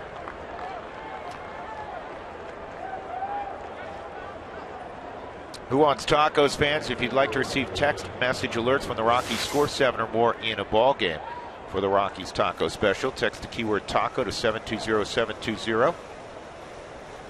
And it's going to be 6 2/3 again for Chacin, because Walt Weiss's going to go and get the big right-hander. 99 pitches for Chacin. He's going to get a standing ovation, well-deserved, from the Purple Faithful. Well done, Jolice. Yeah, he's 2 for 2, George, this year in outstanding starts. First guy that's going to greet him is Jeff Francis. Ton of ground ball outs, no walks.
That's becoming commonplace. The bear hug from the manager, Walt Weiss, after Jolie Chassin pitched another wonderful ball game. Edgemer Escalon will be asked to get the final out here, George, in the 7th inning. Amarista at first base, John Baker. 1 for 2 at the plate. Yeah, good job that he had the other day in Milwaukee. He did a really good job. He's going to come in here with a runner on first, pound the zone. You got 2 outs, make him swing at it. Fastball range 90 to 96 miles an hour. And a slider to go along with it, but the out pitch, a running, sinking fastball.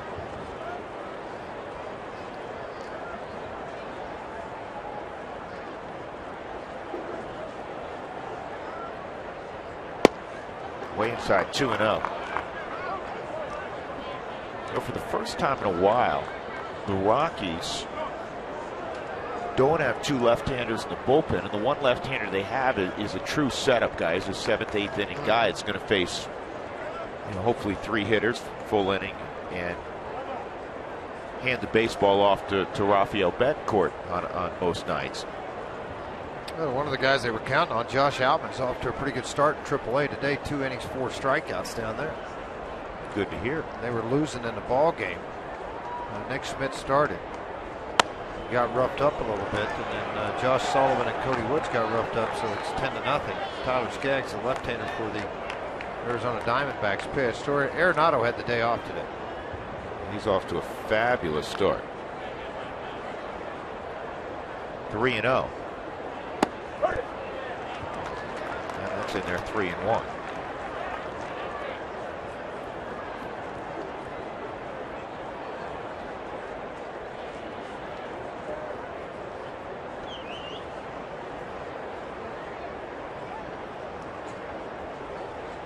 Make a pitch here.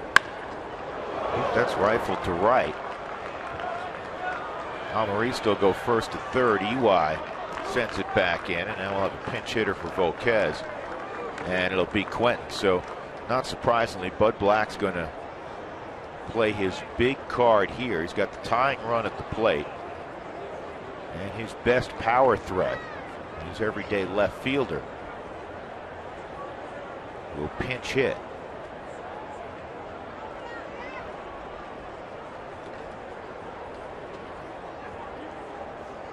Quentin yesterday, 2 for 4, pair of doubles, scored 2 of the 3 Padre runs. If you throw out that first outing, and that was with Wilton Lopez giving up 3 runs, the Rockies bullpen 13 2/3, 132 earned run average, 11 hits, 10 strikeouts. They've walked 2, given up 2 earned runs.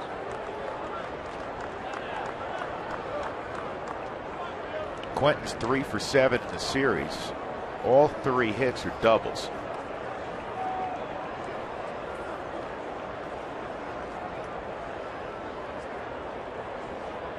This is one of those moments.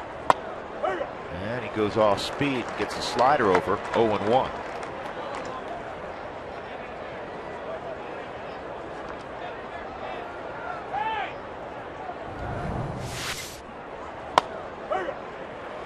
I either thought that was a ball, or how did I take it? One of the 2. Thought it was a ball.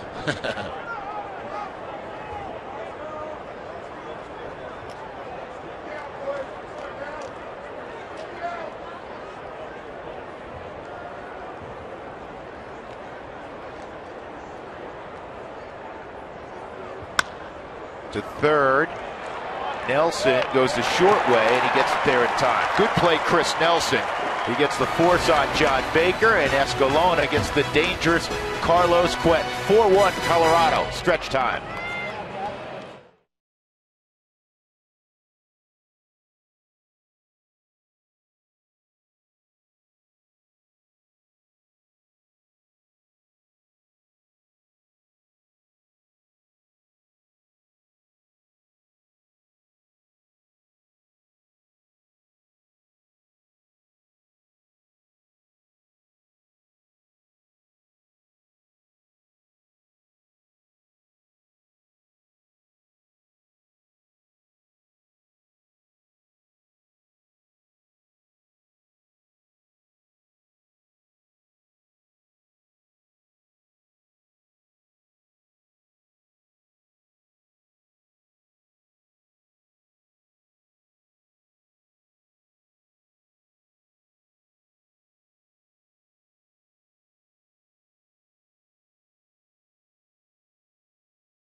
to advertise your business locally on the network's People Watch, go to ComcastSpotlight.com for details.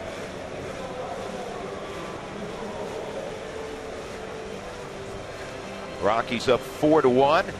9 hits, providing the 4 runs. Great outing for Jhoulys Chacín. A run today in 6 2/3 innings. On 6 hits, he did not walk a batter, and he struck out 2. Joe Thatcher will be the new pitcher, the only left-hander in the Padres pen. And while we have a moment as Thatcher gets warm, take a look at our McDonald's game highlights. Rockies got right after Edinson Volquez in the first inning. Leadoff double by EY, and then Dexter Fowler pounded one to the back wall of the bullpen. In right center field, 2-0. After a double by Cargo, Reed Brignac served a double to left center field, 3-0 Colorado. 4th inning, the only run Chacín would give up, a 2-out double by Kristen Orphea to bring home Jed Jerko. 6th inning, the Rockies would get an insurance run. Herrera, Johnny on the spot, drops one just fair down the left field line. And Jordan Pacheco, who singled, comes around. 4-1's the score. Joe Thatcher on for the 3rd time this year. And the Rockies will have the top of the order. EY, Dexter, and Cargo. You see, not throwing an awful lot of innings in 2 ball games. Left-handed specialists, they want to flip Dexter and Young around, and then, of course, having for Gonzalez, the left-handed hitter.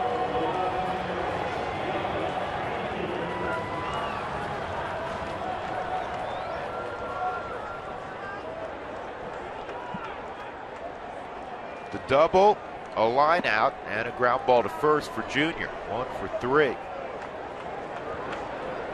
That's a strike.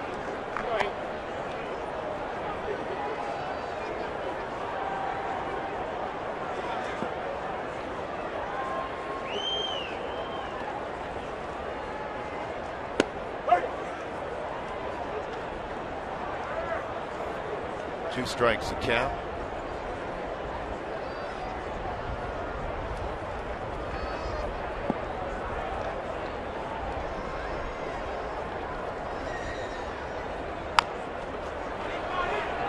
To third, Jerko is just going to get EY by a step.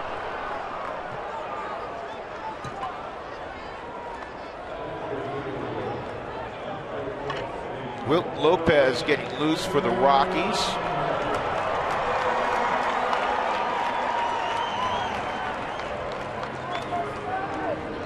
Dexter has started all 6 for Colorado, and he is hit in all 6. 2-run home run you just saw in the first. Reached on a fielder's choice in the second and stole second, his first bag of the year. Rounded to first, his 3rd time up.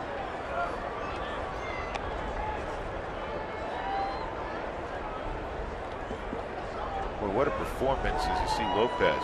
What a performance again by Chacín. Yeah, and really Escalona coming in too. He gave up the base hit, but he got out of it. I mean, Quinton was up. He had a nice shot right at Nelson, so the defense relied on that. You know, again, and I've said this again and again, if you have that type of bullpen that the Rockies have, and it was probably one of the strongest points of the team last year, if not the strongest. The starter gives you 6+ innings, get him out of there and let your bullpen handle it. I mean, the Lyle brothers, Betancourt, those 3 right there are pretty daggum good to run out there late in games. I think there are no locking in about right now. 3 guys sitting within a foot apart, not a word being said. You're really focusing on what your job may be. And Dexter with another hit. This is a tweener, see if he goes for 2. He's turning on the jets, and he's going to get there standing up. His speed underway is amazing. It's breathtaking. George, I thought, man, it may be tough. Not only did he get there easily, he didn't even have to slide. No slide whatsoever. And this ball, when it got flared out into right center field, and because of the way their alignment was set up, Venable came over. Kotze could have gotten to the ball first. Watches the outfielders crisscross. You're going to see Kotze come into it, then you're going to see Dexter take off.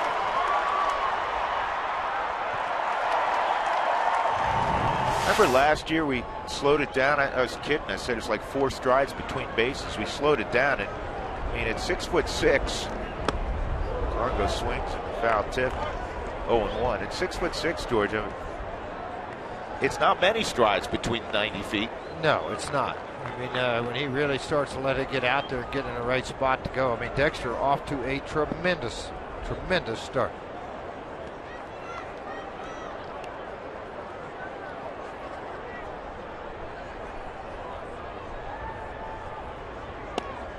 That misses 1-1. They have slowed it down and already broken it down to the truck force. 14 strides. 1, 2, 3, 4, 5, 6, 7, 8, 9, 10, 11, 12. Oh, see, you know what? He could have done it in 13. Those were itty-bitty strides.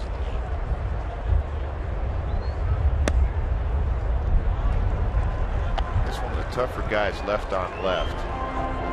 Gonzalez had pretty good success against him though, over the course of their career. Gonzalez 3 for 10.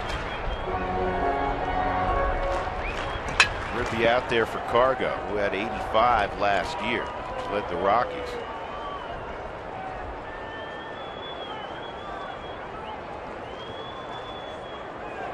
He was the fewest RBIs to lead the club in team history. And that includes lockout and strike seasons. So difficult a year last season was. I need not tell you that though. You watched along with us. Beautiful thing about the game, you turn the page, whether it's a bad outing on a Wednesday night, you turn the page to Thursday, a bad at bat in the 4th inning, you turn the page the next time you come up. Yeah, I mean, you don't have a choice. Man, that is just like a unbelievable shot right in the forehead.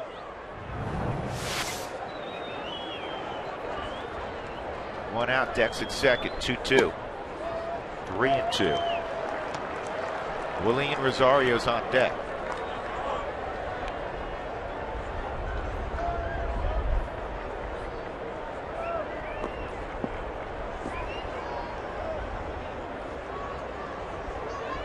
Bottom of the 7th inning, 4-1 Colorado. Outside. Thatcher looked off in disgust. He lost Cargo, and Bud Black said, "You were out there for the first 3 to flip the switch hitters around and face Gonzalez. Now you got to go." With Rosario coming up 2 on and 1 out. So the lone lefty in the bullpen for San Diego departs.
One out, 2 on in the 7th inning. Willie Rosario hitting cleanup this afternoon. Will face Anthony Bass, 3rd appearance for Bass.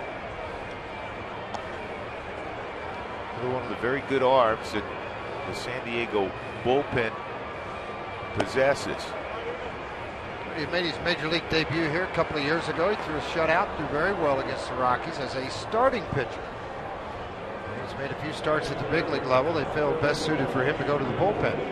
Fastball, slider, mix, occasional curveball, but this is a good matchup as far as I'm concerned for Willeen, as long as the shadows don't get involved in it, because this guy's going to come right at you with a fastball.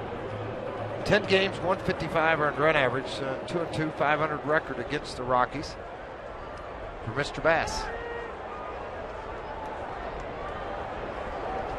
Willeen is 0 for 3. Ground ball to third, fly ball to right field, and he lined out to left in his last at bat.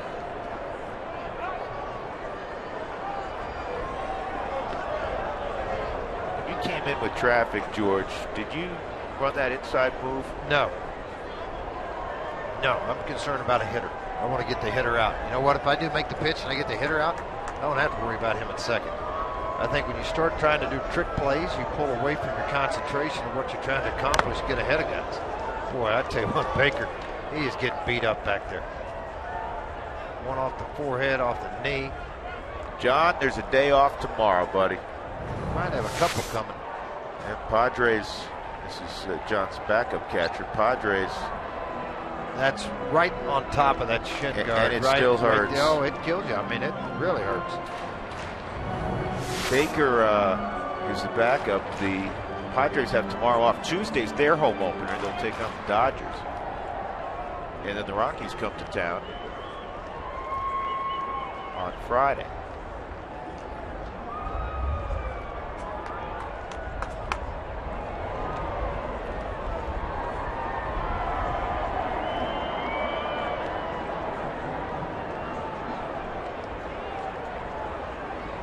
This ball is hit high in deep left field.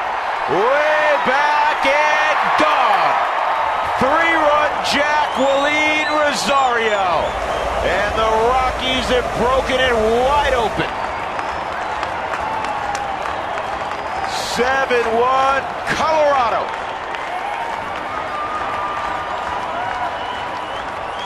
Third big fly for the Baby Bull. And tacos to boot.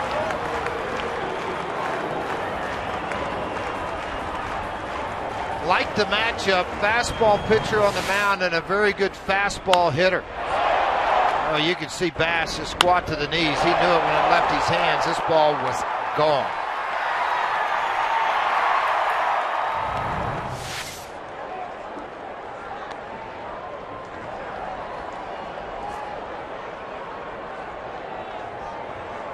And he sends baseballs on long distance flights, international flights. Well, the other thing that, you know, in years past with the Rockies offense, put 3 or 4 on the board, then it calmed down. Here's another look coming right at you, folks. Boy, what great camera work this is.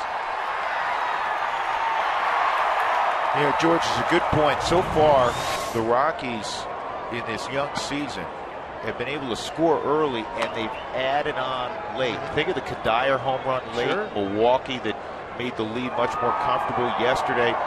Dex goes deep, and a 4-1 game in the bottom of the 7th inning. You'll take that every time. You'll really take a 7-1 lead though. Yeah, you will, and I think that's the biggest key to it. Now, if you want to, you can send Escalona back out again, because you know basically you got a 6-run lead now. It's not a 3-run lead where you're running with Lopez, your normal 8th inning guy. You save him for tomorrow if you choose to. You and I chatted about this yesterday, George. First game back at home at Coors Field. I'm not just talking about Pacheco strikes out. I'm not just talking about his first game of the year. But anytime you come back off a road trip, Jeff Francis goes and gives you 6 strong innings and then 2 from Adam Ottavino. It sets you up with your bullpen being rested for the rest of the weekend, where so frequently we see bullpens, 6 guys work out of the pen on a Friday. Next thing you know, you get to Sunday and 3 guys aren't available.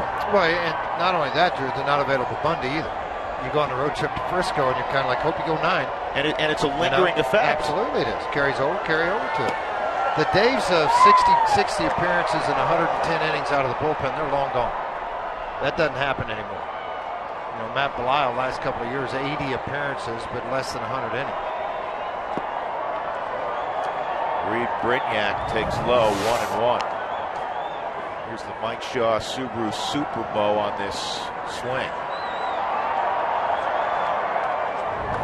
Yeah, a little thing of beauty. Tell you what, it's really getting perfected. You know what that shows also, and if we could do that again, fellas in the truck, and ladies in the truck as well. It shows that one of the myths of hitting a baseball, you know, you talk about creating backspin, yes, that it used to be it's a descending blow. It's getting on plane. Dante talks about this a lot also. It's getting on plane with the baseball. Watch the bat plane. It's not a descending blow. He's getting on plane with the flight of the baseball as it comes to the plate. And because it is a power swing with a little bit of an uppercut swing to it, balls in the higher part of the strike zone work to their favor to have those kind of results.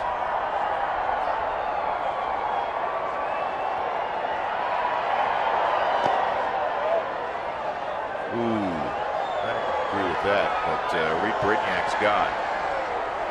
Gary Darling rings him up. In the inning, the Rockies tack on 3. Double by Fowler, walk to Cargo, big fly from the Baby Bull. 7-1 Rockies.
George talked about Escalona is going to stay in the ball game with the sizable lead now. One pitch and he gets Cabrera on a ground ball to Johnny Herrera.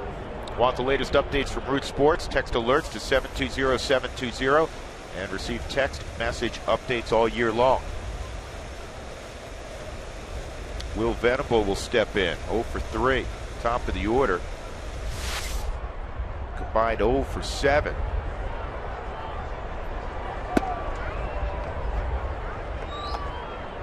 Now another player missing out of their lineup that's going to be back pretty quick is Logan Forsythe. Had a pretty good year coming back in the second half, defensively and offensively.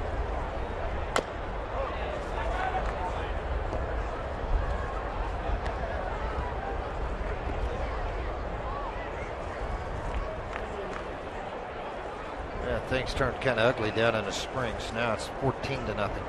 That can happen now. Yep. One out to go in the ball game.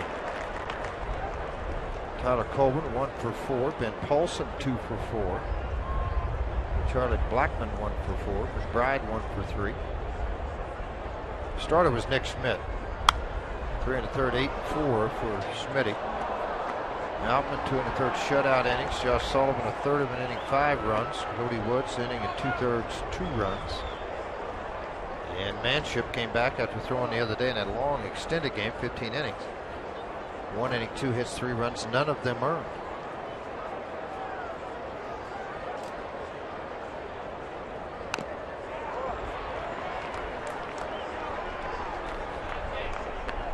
Being able to throw Escalona here, talk about Matt Belisle's 80 appearances last year because of the 3-run home run making the lead very comfortable. This has popped up.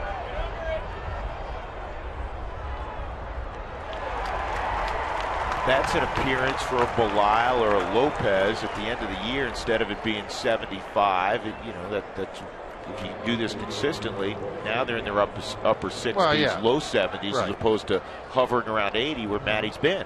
No question. And it gives you such a big difference for guys like Belisle, 4 brothers, but more Belisle. The last 2 years leading the league in appearances. Then you get into August and September now, you've got a very strong Belisle to come in here and pitch you in the 7th and 8th inning and even give Betancourt days off if they have to, as he did a year ago. But you get into how many times last year because of the bullpen and the shortness of the bullpen.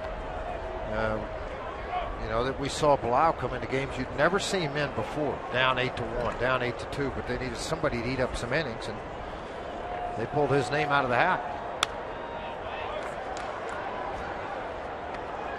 2-1 on Mark Kotsay.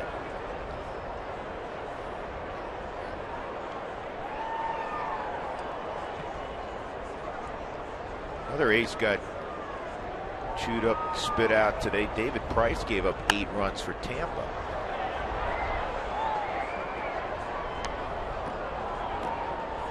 How about Seattle trying to help their offense? They go get Michael Morse from the Nationals. He's got 5 jacks already.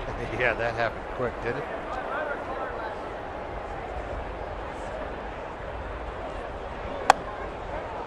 Take a look at the in-game box. You'll get a quick feel as to how effective Jhoulys Chacín was today. Cabrera 0 for 4, Venable 0 for 4. Kotsay had a couple of hits. Alonso, the cleanup hitter, nothing for 3.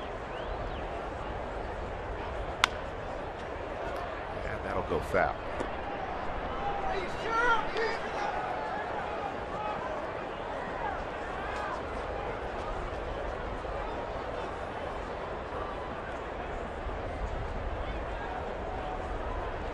Long year for the rebuilding Astros. They're down 9. Or actually, they lost now 9-3 to Oakland. How many strikeouts? 1 and 5. How many times did they punch out? Strike 3. They've been doing that an awful lot lately. Good inning for Edgemer Escalona. 1-2-3 in the 8th. 7-1 Colorado.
Well, no one will ever forget that moment.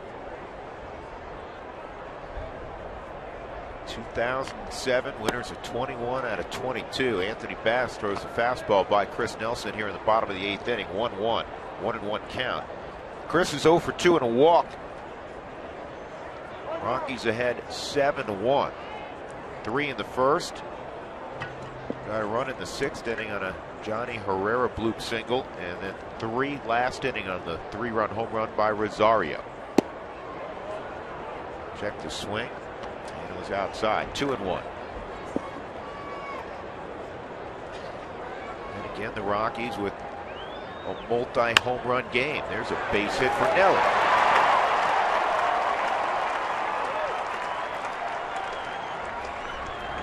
This copyrighted telecast is presented by authority of the Colorado Rockies and may not be reproduced or retransmitted in any form. The accounts and descriptions of this game may not be disseminated without the express written consent of the Colorado Rockies. Now you know. CC Sabathia today beat Justin Verlander 7-0 the final. Verlander taking the defeat. Jason Nix started at shortstop for the Yankees today. The former Rocky hit a home run. Went 3 for 4 as well. Johnny's 2 for 3. Doing his thing, playing steady defense. First couple of hits of the year. And Johnny pulls this down the line. This is extra bases. It's going to roll to the corner. Chris Nelson is going to get a green light from Stu Cole. And he is going to score easily on a triple for Herrera. Atta baby, Johnny.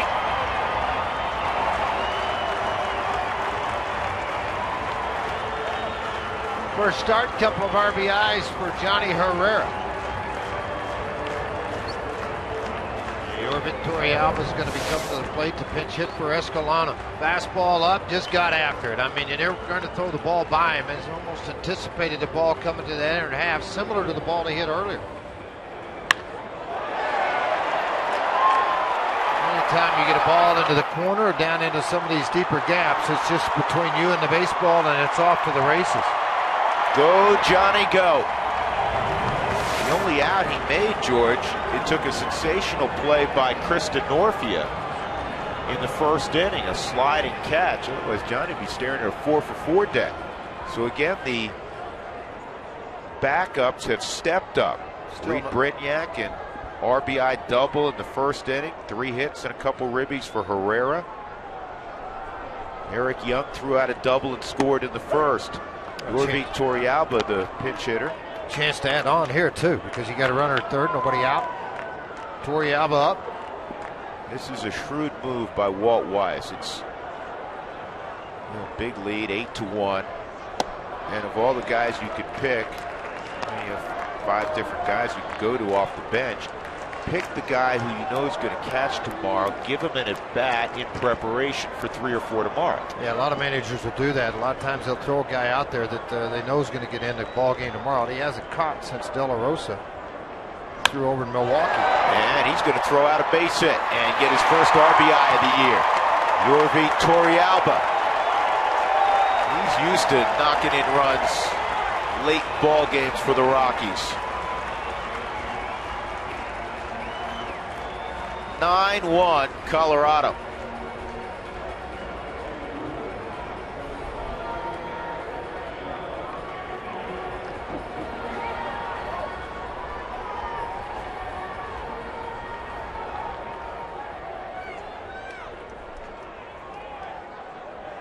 Yeah, Bass catching the brunt of this pretty good. That 3-run home run he gave up to Rosario. He struck out 2, now 3 straight hits.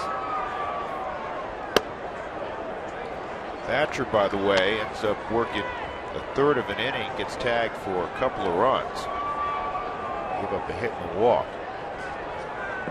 Jolie Chassin in line for his first victory of the year. 6 2/3, a run on 6 hits, didn't walk anybody. There's a base hit to right.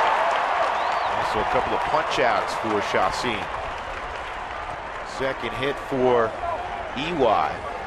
And the Rockies now have 15 knocks in the ball game. Darren Balsley going out. What do you say here, George? Well, mean, you know, you're sitting there trying to say, hey, we're going to try to save the bullpen. We're not getting anybody else up here, and I know you're getting beat up a little bit, but let's throw a few change-ups, get the ball down, and try to get out of here. You don't have anybody out. We need to get a ground ball out. Rockies today 5 for 11 with runners in scoring position. They are hitting .380, 19 for 50 on the season. It's just not a fun offense to go face right now. Plain and simple. You have to stay relentlessly positive if you're a skipper, Bud Black. And that's hard to do Good sometimes. It's really hard to get guys to buy into it the whole time. You know, it looks like Lopez still stretching a little bit for the Rockies. Brock is loosening up for the Padres. Lopez stretching a little bit, waiting until they get one out to get back up on the mound. Fowler in the ball game, 2-run home run. Reached on a fielder's choice and stole a bag in the second, grounded out in the fifth, and doubled and scored in the seventh.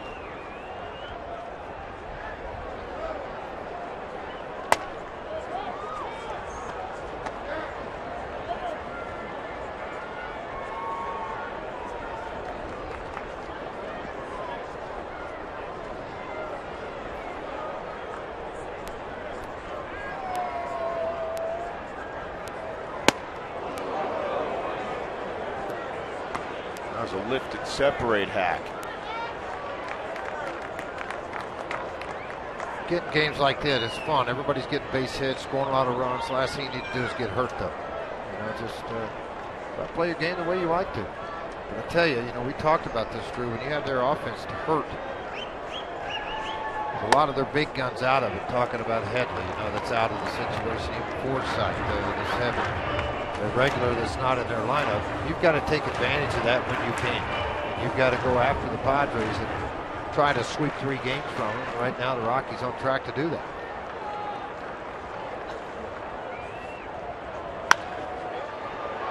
Dexter pulled it to second, and they're able to turn a double play. You don't see that frequently. A 4-6-3 turn on Fowler. Torrealba to third, and with 2 outs, that'll bring up Cargo. Coca-Cola value packs, they're back. That's right, available every value game, including April 15th through the 18th for either the $59 or $79, depending on the seat location you choose. 303 Rockies, or just go to Rockies.com. That first value pack coming in, the Mets are here. And the Mets are a very approved ball club. Inside on Carlos. Cargo is single and a double and a walk today, 2 for 3, average of 375.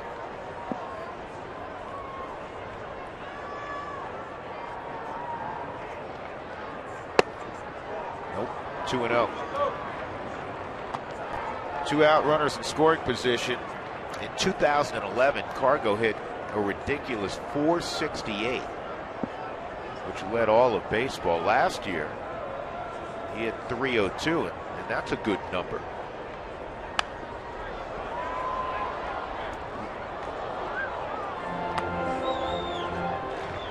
A reminder, Toyota Talk will continue in the post-game show. Text Toyota to 720-720. You can be part of the program.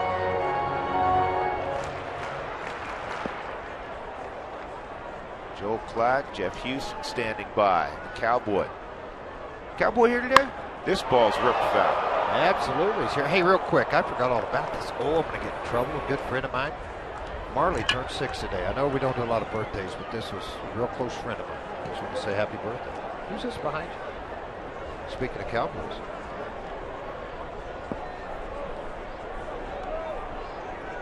Cowboys getting suited up, folks. He's about ready for that post game. I was just saying hello to a real Cowboy, too. I know you were. Miss from the Sea Lazy U, who rode in and threw out the first pitch today. I saw that. Or he's down on the field for the first pitch. I saw that. Beautiful place up in the mountains. 9-1 Colorado.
at Southwest.com. By McDonald's. Try McDonald's new Premium McWrap, a fusion of crispy or grilled chicken and fresh veggies. I'm loving it. By CenturyLink, your link to what's next. And by StubHub. Fans, next time you plan a trip to Coors Field, head to StubHub, where you can find great seats and earn great rewards. 9-1 Colorado, and the brooms appropriately are out.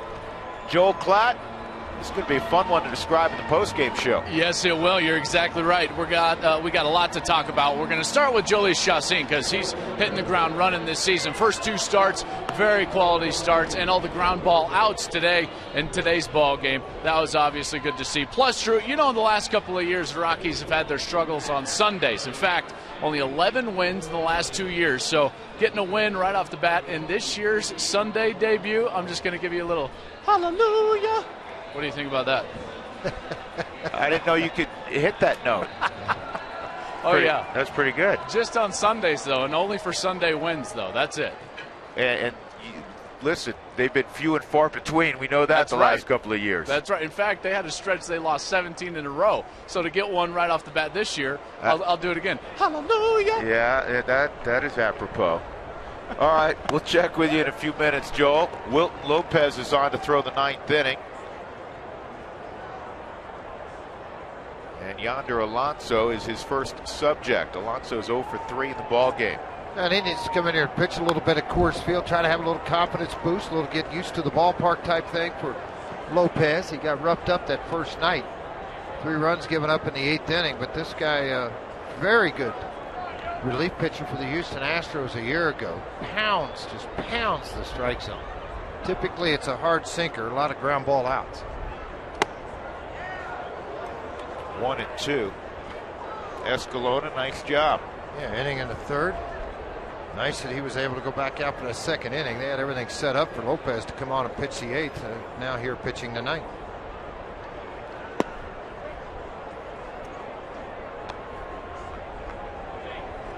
Crowd of 31,060.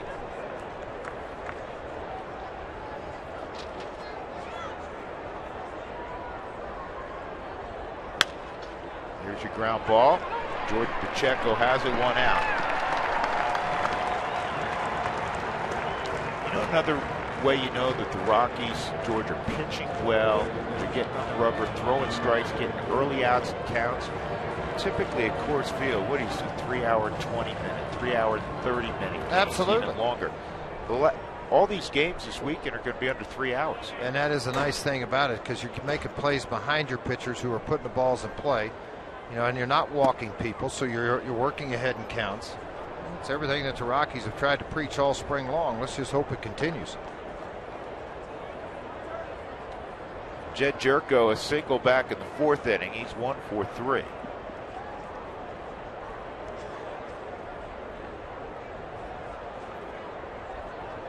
Diamondbacks, by the way, held on in 11 innings. Eric Hinsky, the home run in the top of the 11th. The difference, they sweep Milwaukee, so the Diamondbacks are off to a 5-1 start.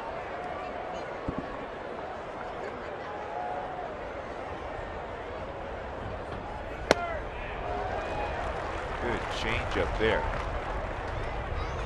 Guess who gave up the home run again, George? Who? Axford. Rough start. Yeah, ooh, boy, that's a rough start for him. Feel for it. Line drive left field. Carr goes there. 2 outs.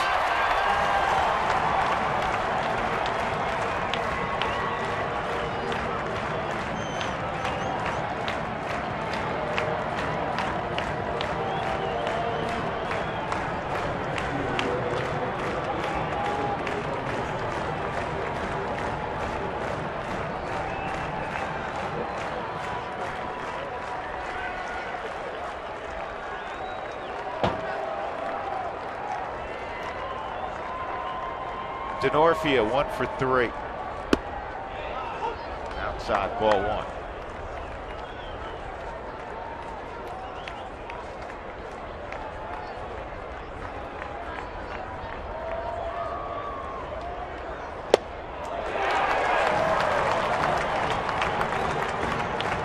Chris tried to hit the old 8-run home run there. Yeah, it sure did. A lot of frustration built up in there right now. A lot of their hitters, with the way they've opened the season up, swinging the bats. Not this one, though. He's swinging well. On the ground toward the hole, and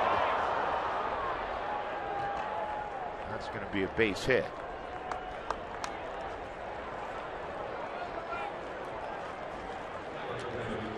Alexi Amarista will get another turn.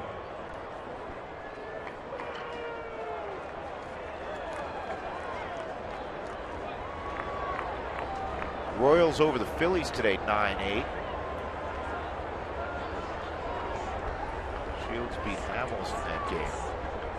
Dodgers now in the 9th inning have a 6-2 lead on the Pirates.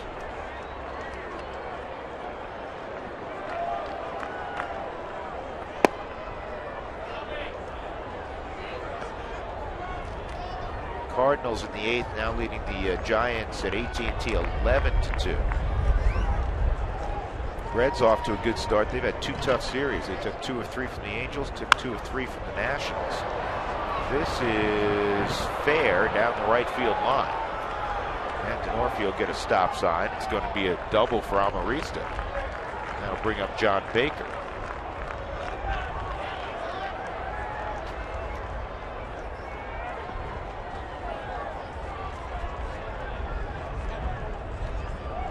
Mets beat the Marlins 4-3. Mets are 4-2. Marlins just 1-5. Braves over the Cubs 5-1. Did you see that last night? B.J. Surhoff. No. Upton. Justin Upton ties it. No. B.J. ties it. Justin Upton wins it. Yeah. Justin's got 5 home runs now. That's why they got him. A special moment for the Upton family. Yeah, you think? I like the interview. The poor little girl that was doing sidelines that night, she went to work.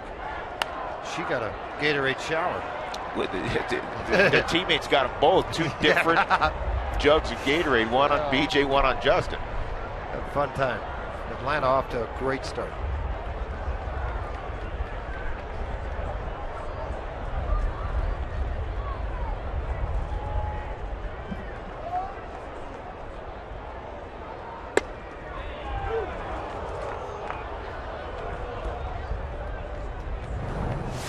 We have tape. You want tape? We got tape. We've got it everywhere. Oh, that was fun, wasn't it? Okay, I'm not doing any more interviews. That outfit, you think it's gone? Hey, it's at the dry cleaner. As we speak, that's at the dry cleaner. 2-1 on John Baker.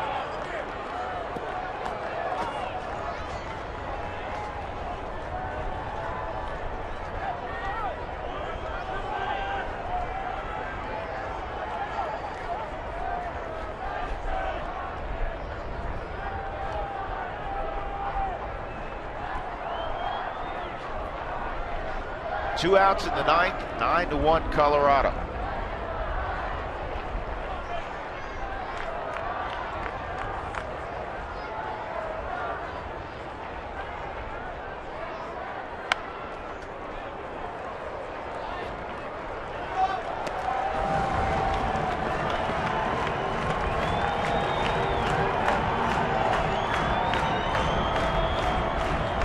Crowd standing, 2-2 count on Baker.